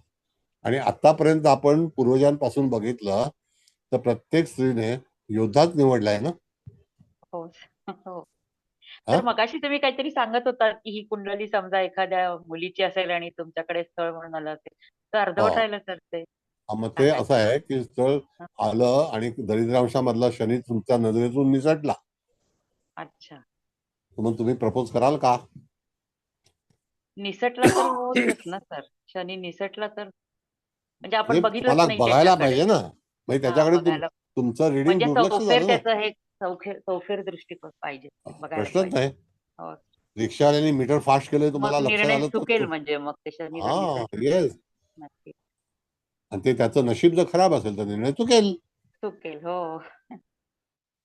मग ह्या सगळ्या गोष्टी तुम्हाला धरूनच फलादेश देता आला पाहिजे. द्यायला पाहिजे. बरोबर. म्हणजे तुमची नजर करडी पाहिजे, त्यातून काही कुठेतरी सुटता कामा काहीतरी नये. कमतरता असतेच ना सर, बघा त्याच्यामुळे आता असं आहे सगळं. मॅडम, ऐका ऐका, हं. सासूचं लक्ष सगळ्याकडे असतं, सुनेवरती हो. पण असतं, नातवावरती पण असतं आणि स्वयंपाकघरात पण असतं. पण असतं. खोटं आहे बरोबर. का? हो, नाही बरोबर खोटं आहे आहे? सर. अगदी खरं आहे. अगदी अगदी खरं आहे सर. सासू घरी जर आली तर पहिला भांडी तपासते, काय बनवलंय काय नाही. बघणार. हो सर. सर शनीची दृष्टी मंगळावर आहे. मंगळ आणि बुध. सर जमाना बदललाय, आता उलट झालंय सर. आता नाही नाही, सुनेचं असं काही लक्ष नाही. असतं. नाही नाही, सासू लक्ष ठेवणार, तुमच्यासारखी दिलदार सासू वेगळी आहे, कळलं का? खमकी सासू असेल तर असंच असतं सर. बरोबर आहे. हा, आम्हाला माहिती आहे ना, जाऊबाई जोरात, जाऊबाई पण जोरात असतात, कळलं असतात. हो. का? तर हा सगळा विचार जो आहे तो तुम्हाला फलादेशामध्ये केलाच पाहिजे. करायलाच पाहिजे. बरोबर. हा, बरं ठीक आहे. सर शनीची दृष्टी मंगळ आणि बुधावर आहे आणि इकडे केतूवर पण जाते आहे. तर मग त्याच्या तत्वानुसार करायचं का कसं नाही, नेहमीप्रमाणे? आता कसं आहे मॅडम, सांगतो तुम्हाला. आपण ह्या स्पेशली ह्या नाडीमध्ये दृष्टीचा उपयोग केलेला नाही, म्हणजे बघायचा नसतो, म्हणजे तिथे विचार सांगितलेला नाहीये. पण जर समजा मगाशी पण त्यावरती चर्चा झाली होती, जर समजा तुम्हाला दृष्टी पाहायची असेल तर कदाचित फलादेशामध्ये गोंधळ होऊ शकतो. अच्छा. आता भाग राहिला असा की मंगळ आहे, हा योद्धा आहे, आणि त्याची दृष्टी जर शुक्रावरती गेली तर जर शुक्र त्या ठिकाणी तुळेला असेल, कर्केला असेल, वृश्चिकेला असेल तर त्याची दृष्टी जाईल असं आपण समजूया. पण तसं याच्यामध्ये सुचवलेलं नाही. याच्यामध्ये तुम्हाला दृष्टीचा विचार करता येत नाही. याच्यामध्ये तत्वानुसारच फलादेश द्यायचा असतो. आता फलादेश द्यायचा असतो म्हणजे काय,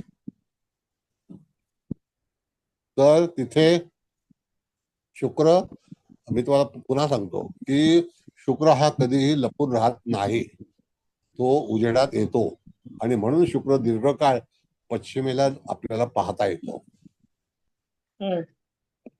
दीर्घकाळ पाहता येतो, 3-3 महिने, 3-3 महिने पाहता येतो. का? तर तो लपू शकत नाही, असं आहे. आणि पुन्हा एकदा सांगतो तुम्हाला की जी मंडळी सिंह राशीची असतील आणि त्यांचं लग्न जर समजा तूळ राशीचे किंवा वृषभ राशीच्या व्यक्तीशी झालं असेल तरी सुद्धा जीवनामध्ये तेवढा सक्सेस मिळत नाही, पण आनंद नक्की मिळतो. म्हणून बऱ्याच वेळेला तुम्हाला जेव्हा तुळेचा संबंध येतो तर त्याला कुठल्या गोष्टी आवडतात, तर तुळेची व्यक्ती म्हणजे शुक्राची व्यक्ती जर असेल तर त्याच्याकडे मिथुनेची व्यक्ती असते, कुंभेची व्यक्ती असते, त्या एकमेकाच्या जोड्या आणि त्यांचे एकमेकाशी ज्याला आपण म्हणतो युती किंवा मित्र मैत्री, हे ग्रह आपल्याला दर्शवतात. एनिवे, सिंह तूळ वृषभ.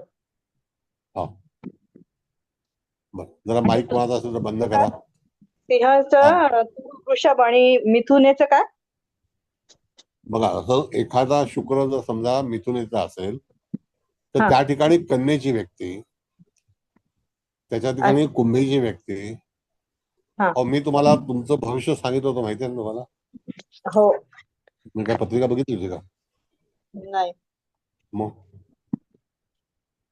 तर मग त्यावेळेला तिथे जातकाच्या जीवनामध्ये कोण येऊ शकेल, कुठल्या मुलाचा जन्म होऊ शकेल, कुठली व्यक्ती पसंत होऊ शकेल, त्या सगळ्या त्याचे कॅरेक्टर जे आहेत ते प्लॅनेटरी पोझिशन वरती अवलंबून आहेत. व्हॉट इज ऍक्च्युअली पोझिशन, म्हणजे तो त्या ठिकाणी भ्रमण करीत असता जन्म झाला, it is called the position, नाही का? बेंद्रे साहेब, तुमचं काय मत आहे अबाउट पोझिशन? नाही सर, मी फार, माझा एवढा अभ्यास नाही तुमच्या एवढा. तरी सुद्धा तर मिथुनेचा शुक्र असेल तर सिंह राशीची व्यक्ती येऊ शकते जीवनात असं म्हणत हो आहात. हो नक्की. बरोबर आहे सर. हो मॅडम, त्या दिवशी मला सांगा, मी फक्त तुमच्या आवाजावरून सांगितलं की तुमच्याकडे अ आणि क नावाची व्यक्ती असेल, हो हो सांगितलं सर, की नाही? हो अगदी बरोबर सांगितलं सर. कसं काय सांगितलं काय माहिती सर. तुम्हाला सगळं, तुम्ही सगळं सर्वज्ञ, सर्व ज्ञानी आहात सर. नाही नाही तसं काही आहे, माझ्या मुलीची नाही. पण मिथुनेचा शुक्र आहे आणि तिच्या म्हणजे माझ्या जावयाची सिंह रास आहे. मग आहे ना, हो आहे, हो बरोबर आहे. मग मग तेच असं मी आहे. म्हटलं म्हणून बरोबर आहे. मग ठरलेले नियम आहेत, ते नियम चुकवले नाही पाहिजेत. हो. आता मला सांगा एक साधी गोष्ट, लॉजिकली हा सर. की रवीला हा सहकारी लागतो आणि तो बुध असतो. अच्छा. बुध हा त्या ठिकाणी सेक्रेटरीचं काम करतो, सहयोगी म्हणून पण काम करतो. अगदी 100% बरोबर आहे सर, 100% बरोबर आहे. माझ्या जावयाची सगळी कामं असू देत, विसाच असू दे किंवा कुठे काही सबमिशन आहे, सगळं माझी मुलगी करते सर. त्याला काहीही बघायला लागत नाही. येस. मग का, वाय? मग हे बरोबर जोडीदार आहे sir. According to planetary position अगदी करतात. खरं आहे, अगदी दॅट्स खरं वाय वी आहे. से खूप छान द सांगितलं पोझिशन ऑफ सर द तुम्ही. प्लॅनेट. खूप येस. छान सांगितलं. मग अगदी असं बरोबर. हे शास्त्र आहे. या शास्त्राला व्यवस्थित शिकलं पाहिजे. आणि समजा मी तुम्हाला अशी बंडलबाजी केली, मी इकडे जाऊन अभ्यास केला, मी अमेरिकेत अभ्यास केला, मी जयपूरला अभ्यास केला, मी आणखी यू गॉट नाही इट. सर, यू नाही गॉट सर, इट. आम्हाला सर सर लगेच सर आम्हाला सर समोरासमोर हे मिळतं ना सर आम्हाला हा त्याचं. सर बोला. हा तुमचे बोला. 2 पैसे तुमच्याकडून 2 पैसेचे घेतले तरी आम्हाला लय मिळेल. 2 पैसे घेतले तरी. नाही तसं नाही. मी आता मॅडमचं चर्चा करताना सांगितलं मी की बंडलबाजी मी केली, की मी इकडे हे केलं, मी तिकडे ते केलंय, मी ह्या डिग्रीसाठी मी इकडे जाऊन राहिले. इज नाही इट सर, पॉसिबल? कोण व्यवस्थित खरं बोलतंय आणि ते सगळं समजतं ना सर. हा. मग तर ज्योतिषामध्ये पण किती लोक बंडल मारतात, खूप त्याला मारतात तुमच्या बंडल. तुमच्या नावाने पण खूप लोकांनी बंडल मारलेत माझ्याशी. काय म्हणताय? मग काय का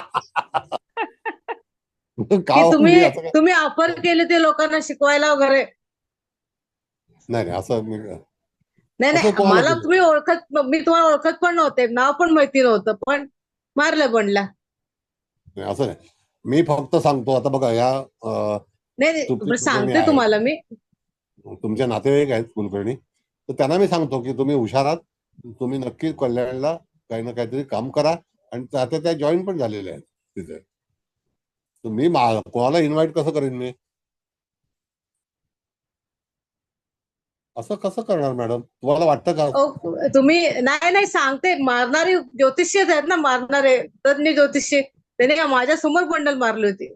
बघा नाव नाही घेत मी, नाव नाही घेत कोणाचं. ते बंडल तुम्हाला लागलं का मला लागलं? नाही, मला पण नाही माहिती. की मला ऑफर केली आहे दादरला शिकवायची म्हणून. मी म्हटलं मला क्लास पण माहित नाही, सर पण माहिती नाही, असेल म्हणलं एखाद्यास. असं कशाला करू?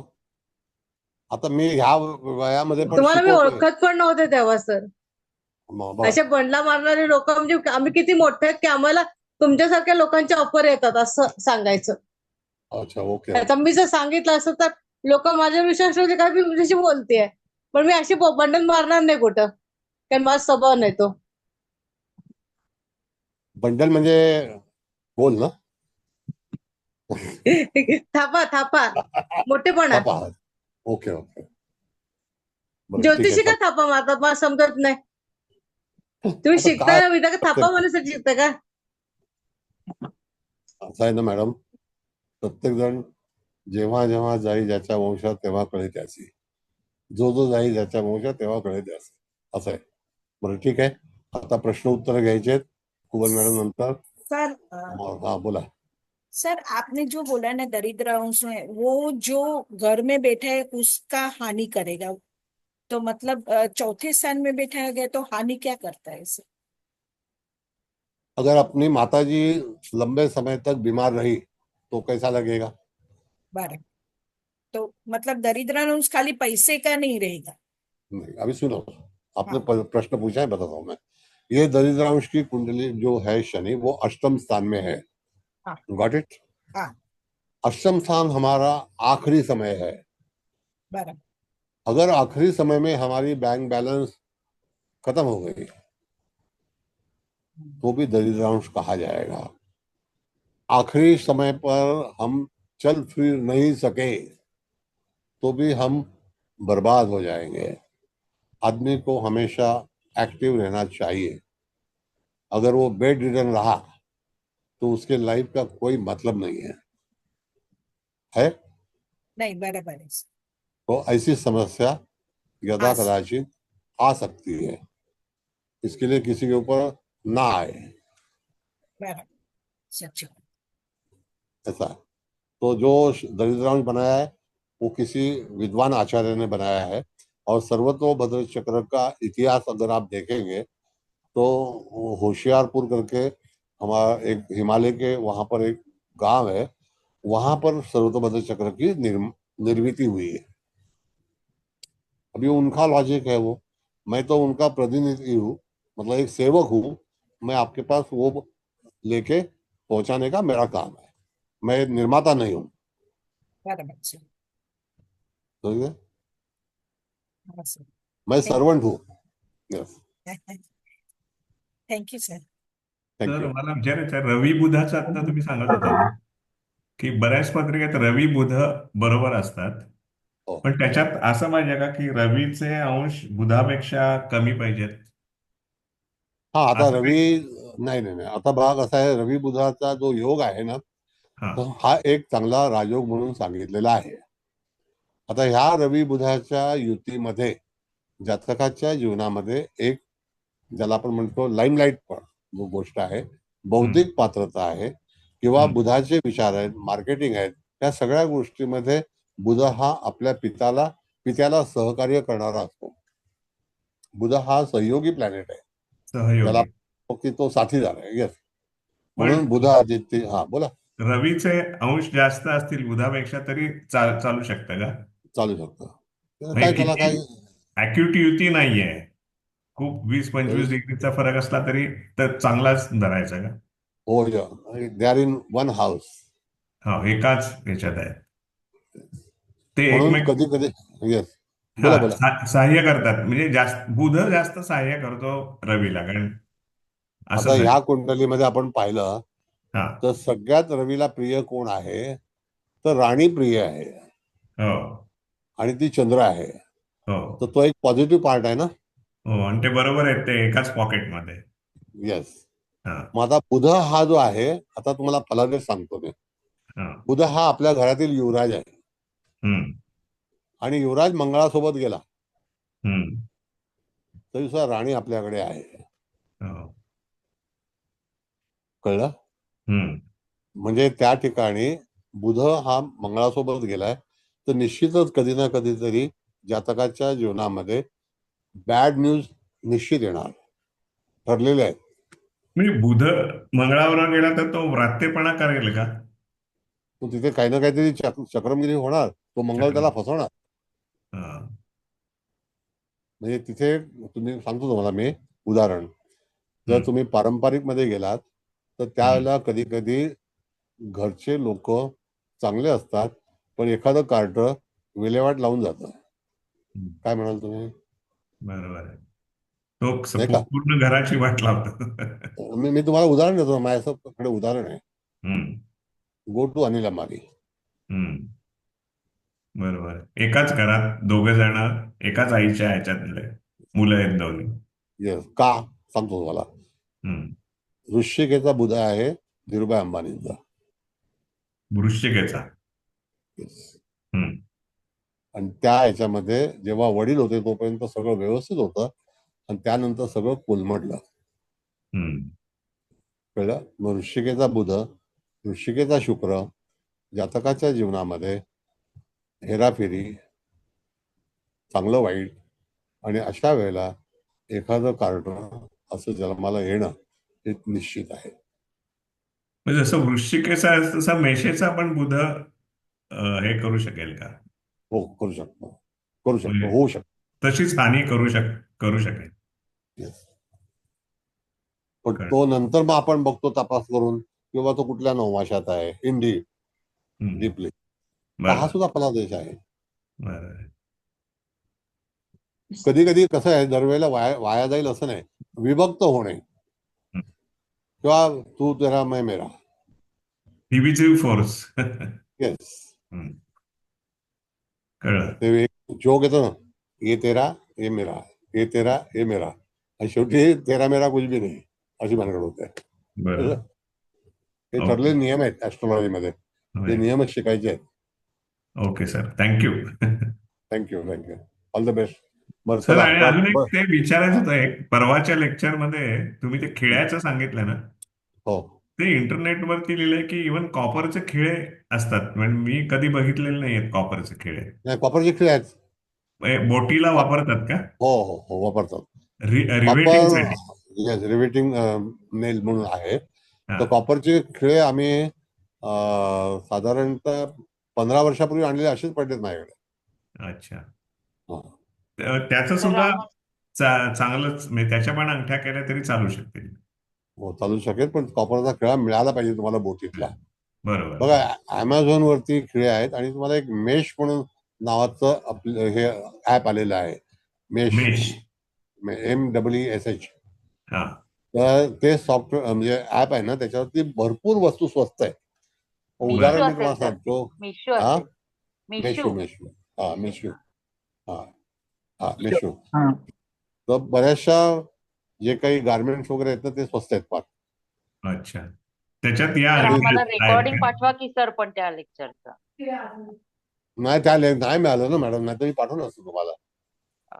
आमचं मिस झालं आणि नाही, आता काय करणार. cancel झालं. हो ना. आम्ही गेलो होतो ना सर मोठ्या कार्यक्रमाला. त्याच्यामुळे आमचं मिस झालं. तर खिळे सर आणा. हा, बोला सर बोला माझ्याकडे बोला. सेम सेम अशीच कुंडली आहे. सूर्य, चंद्र आणि शुक्र कर्केचे जे धनुलग्न, पण पुरी डिपेंड पुरं आईवर आहे सर. पुरं आईवर डिपेंड. चंद्र कर्क आहे. राशीत कर्क हा, राशीत आहे ना मॅडम. पुरं आईवर. बापाला हाकलून टाकते, पण आईवर डिपेंड. ते तुम्ही अशा सांगितले लोकांना ना, दरिद्रांमध्ये सनी, तिच्या बी सनी दरिद्रांमध्ये, आणि लड स्ट्रगल करते ते. असं प्रॉब्लेम आहे. बरोबर बरोबर कुंडली बसते. येस, बरं. एनिवे, आता कोमल मॅडम, हा बोला हॅलो सर. बोला. हा, अष्टमतला जो शनी दाखवलाय तो प्रॉपर्टीचे वाद पण दाखवू शकतो ना? हो हो, अष्टमध्ये शेवटच्या वेळेला काही घटना होऊ शकतात. बघा, वृश्चिक नवमास हो जो आहे त्याच्यामध्ये दरिद्रांश आहे, तर समटाईम हो कदाचित तुम्हाला त्याच्याबद्दल हानी पोहोचू शकते. हो, पूर्वजांच्या प्रॉपर्टीचे वाद आणि आई संबंधित पण असू शकतात काही, आईच्या बाजूचे. तुमच्या समोरचं उदाहरण आहे औरंगाबादचं राजकुमार हो ग्रुपचं, बघा काय झालं. हो हो, बरोबर बरोबर. असं हो, आहे ना. तेच तेच. तिथेच काम केलं मी, 5 वर्ष त्या कंपनीत होतो सर, आणि त्यांचा शनी औरंगाबादमध्ये. सुद्धा दरिद्रांशामध्येच आहे आणि तो तूळ हो राशीतला आहे. त्यांचा 1953 जन्म आहे. हो हो, बरोबर आहे सर. म्हणजे ओके, सगळ्या धन्यवाद. कसं असतं साहेब, त्या अशा सगळ्या गोष्टी, त्या बिचारे वाईट वाटतं मला. त्यांचं एवढं मोठं कर्ज, हो एवढा मोठा ब्रँड होता, संपला. हो, एक नंबर होतो, एक नंबर होतो. ब्रँडला फार महत्व होतं. त्यांनी मेहनत हो करून बनवला, पण गेला. नशीब आहे. हो बरोबर. अब राणा कपूरचे 1 लाख कोटी रुपये गेले स्वतःचे. 1 लाख करोड हम्म, सेव्हिंग, पर्सनल सेव्हिंग. काय करणार तुम्ही. बरोबर. दरिद्रांशामधला हम्म, ग्रह हा असा फलादेश देतो. हो हो. धन्यवाद सर, धन्यवाद. धन्यवाद धन्यवाद. तर हरे असं कृष्ण. आहे. हरे कृष्ण. बोला. हर्ष वगैरे हे दरिद्रवंशात असले तर घ्यायचे का ते? काय. प्लुटो किंवा हर्षल नाही नाही हे नाही, हर्ष नाही ना? नाही, हर्ष नाही, हर्ष प्रोटो. हरे कृष्ण. हरे कृष्ण. बोला.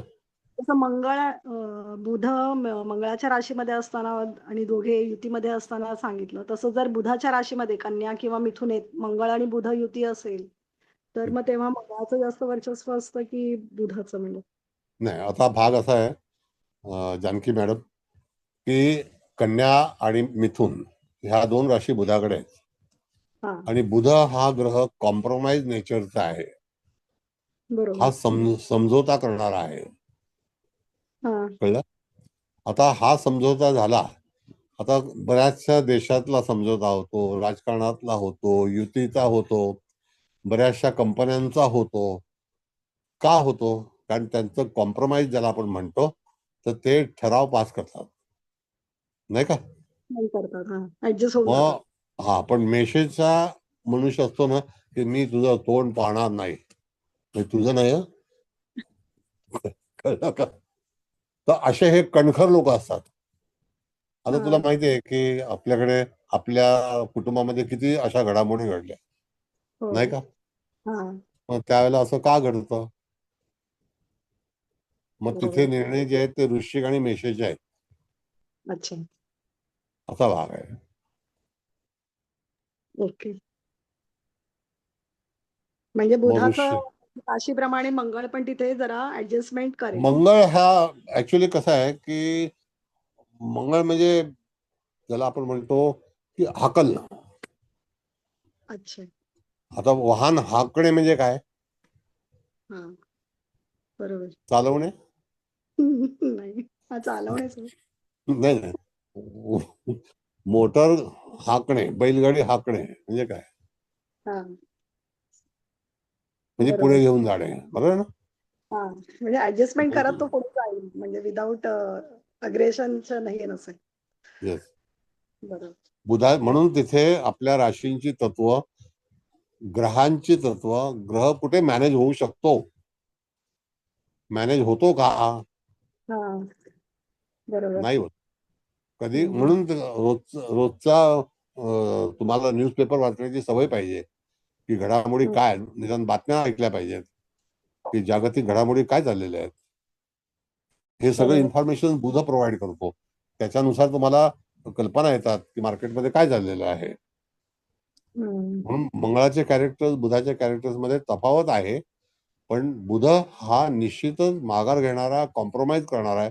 मंगळ तसा नाहीये. हम्म. म्हणून बरोबर. मंगळ जीव घेणारा आहे, बुध जीव घेणारा नाहीये. हम्म. बरोबर. असं आहे. थँक्यू. थँक्यू. बरं ठीक आहे. आता बराच वेळ झालेला आहे. आणखी कोणाच्या समस्या असतील तर नंतर आपण पुढच्या वेळेला घेऊ. तर धन्यवाद सगळ्यांनी उपस्थित राहिल्याबद्दल. पुन्हा एकदा सगळ्यांच्या याने आभार मानतो आणि कुबल मॅडमना विनंती करतो हो की सर. कुबल मॅडम तर समारोप करा आणि तुम्हाला कसं वाटलं व्याख्यान ते हो जरा सुचवा. मला बरोबर शिकवता आलंय का नाही हो, आलंय. काय सर. माझी पण 50 घ्यायला लागली का? नाही. सर सर खूप छान झाला क्लास. थँक्यू. सर, सर्वात प्रथम तुम्हाला नमस्कार आणि इथे उपस्थित सर्वांचे स्वागत आणि सर्वांना नमस्कार. तर आता हा तर अगस्ती नाडीचा आपला क्लास म्हणजे खूप सुपर ऍडव्हान्स व्हायला लागलाय असं म्हटलं तरी चालेल. तर सगळ्यांना हे तर समजलंय की आपल्याकडे जातकाची कुंडली आल्यानंतर ती कुंडली आणि आपण मेष लग्नाची कुंडली अशी मांडून म्हणजे अशा जवळजवळ ठेवून मग आपल्याला चांगला विचार करता येईल. तर इथे हे धनु लग्न तर आहेच आहे आणि ह्याच्याप्रमाणे पण आणि आपण मेष लग्नाची मांडली तर 1, 5, 9 म्हणजे ह्याच्यात सूर्य आलाय, चंद्र आलाय आणि शुक्र पण आलाय. पण इथे लग्नेश मंगळ आणि भाग्येश गुरु हे एका तत्वात म्हणजे पृथ्वी तत्वात आले. तर तुम्ही नेहमी सांगितल्याप्रमाणे हा जातक म्हणजे लवकरच कार्यरत झाला असावा, कारण त्याच्या पृथ्वी तत्वात गुरु आहे, मंगळ आहे, बुध आहे. आणि तुम्ही ते लोहारचं उदाहरण पण खूप छान दिलं. म्हणजे बुध जरी सपोर्टिंग प्लॅनेट आहे नो डाऊट, पण इथे मंगळाला म्हणजे त्या लोहारला म्हणजे ते घाव घालावे लागतात. तर ते घाव म्हणजे मंगळाला ते सहन करायला लागेल असं पण हो. म्हटलं. आणि शनी इथे दरिद्रांशात आहे आणि तो शिवाय त्याला मिळालेलं तत्व पण म्हणजे जलतत्व आहे. तर तो इथे म्हणजे मूळ कुंडलीत तो अष्टमात आलाय आणि म्हणजे कर्केचा आहे म्हणजे आईच्या बाबतीत म्हणजे भावनिक पण असं. आणि तुम्ही ते एक कुठल्या तरी जातकाचं उदाहरण दिलं की ती त्याची 82+ काय आई होती म्हणजे आता हो. भावनाच्याच भरात ना त्यांनी ते दवाखान्यात नेलं आणि एवढं 37 लॅक्स खर्च केले आणि मग 2 दिवसात आई म्हणजे हे झाली बघ. म्हणजे हे अशा गोष्टी होऊ शकतात. 8 म्हणजे हो. 4, 8, 12चा शनीचा दरिद्रांशातला विचार करताना इथे 8 मध्ये म्हणजे वृश्चिकेत आयदर गुढत्व पण आहे किंवा हिंसा पण होऊ शकते. आणि येस येस. 12 मध्ये म्हणजे तुम्ही अशा आध्यात्मिक यात्रा म्हणा किंवा शिक्षणाचा पण आपण विचार करू शकतो. आणि ही जी म्हणजे धनुलग्नाची कुंडली आहे तर इथे 10 आणि 11 त्याचा कारक म्हणजे धनेश आणि तृतीयेश पण आहे. तर तुम्ही तिथे पण म्हणजे कुटुंबामुळं ह्या जातकाला असे काही निर्णय त्याचे चुकले आणि त्याच्यामुळे पण आर्थिक फटका. आणि तृतीय स्थानाचा विचार केला तर भावंडांमुळं पण असं पण म्हणू शकतो ना, बरोबर आहे ना, कारण त्याचा पण तो कारक आहे. आणि मग हे वायू तत्वात जरी इथे कुठलाही ग्रह नाही पण तरी आपण 3, 7, 11 असा विचार करायचा. मग इथे म्हणजे मेष लग्नाच्या कुंडलीप्रमाणे सप्तमेश शुक्र आहे आणि तो म्हणजे सगळ्यात इथे लीडर आहे कारण तो 27 अंश समथिंग कला म्हणजे 28 कला असा आणि तो अग्नितत्वातला. तर म्हणजे ह्या जातकाचा भाग्योदय आफ्टर मॅरेज झाला किंवा होईल असं पण आपण म्हटलं आहे.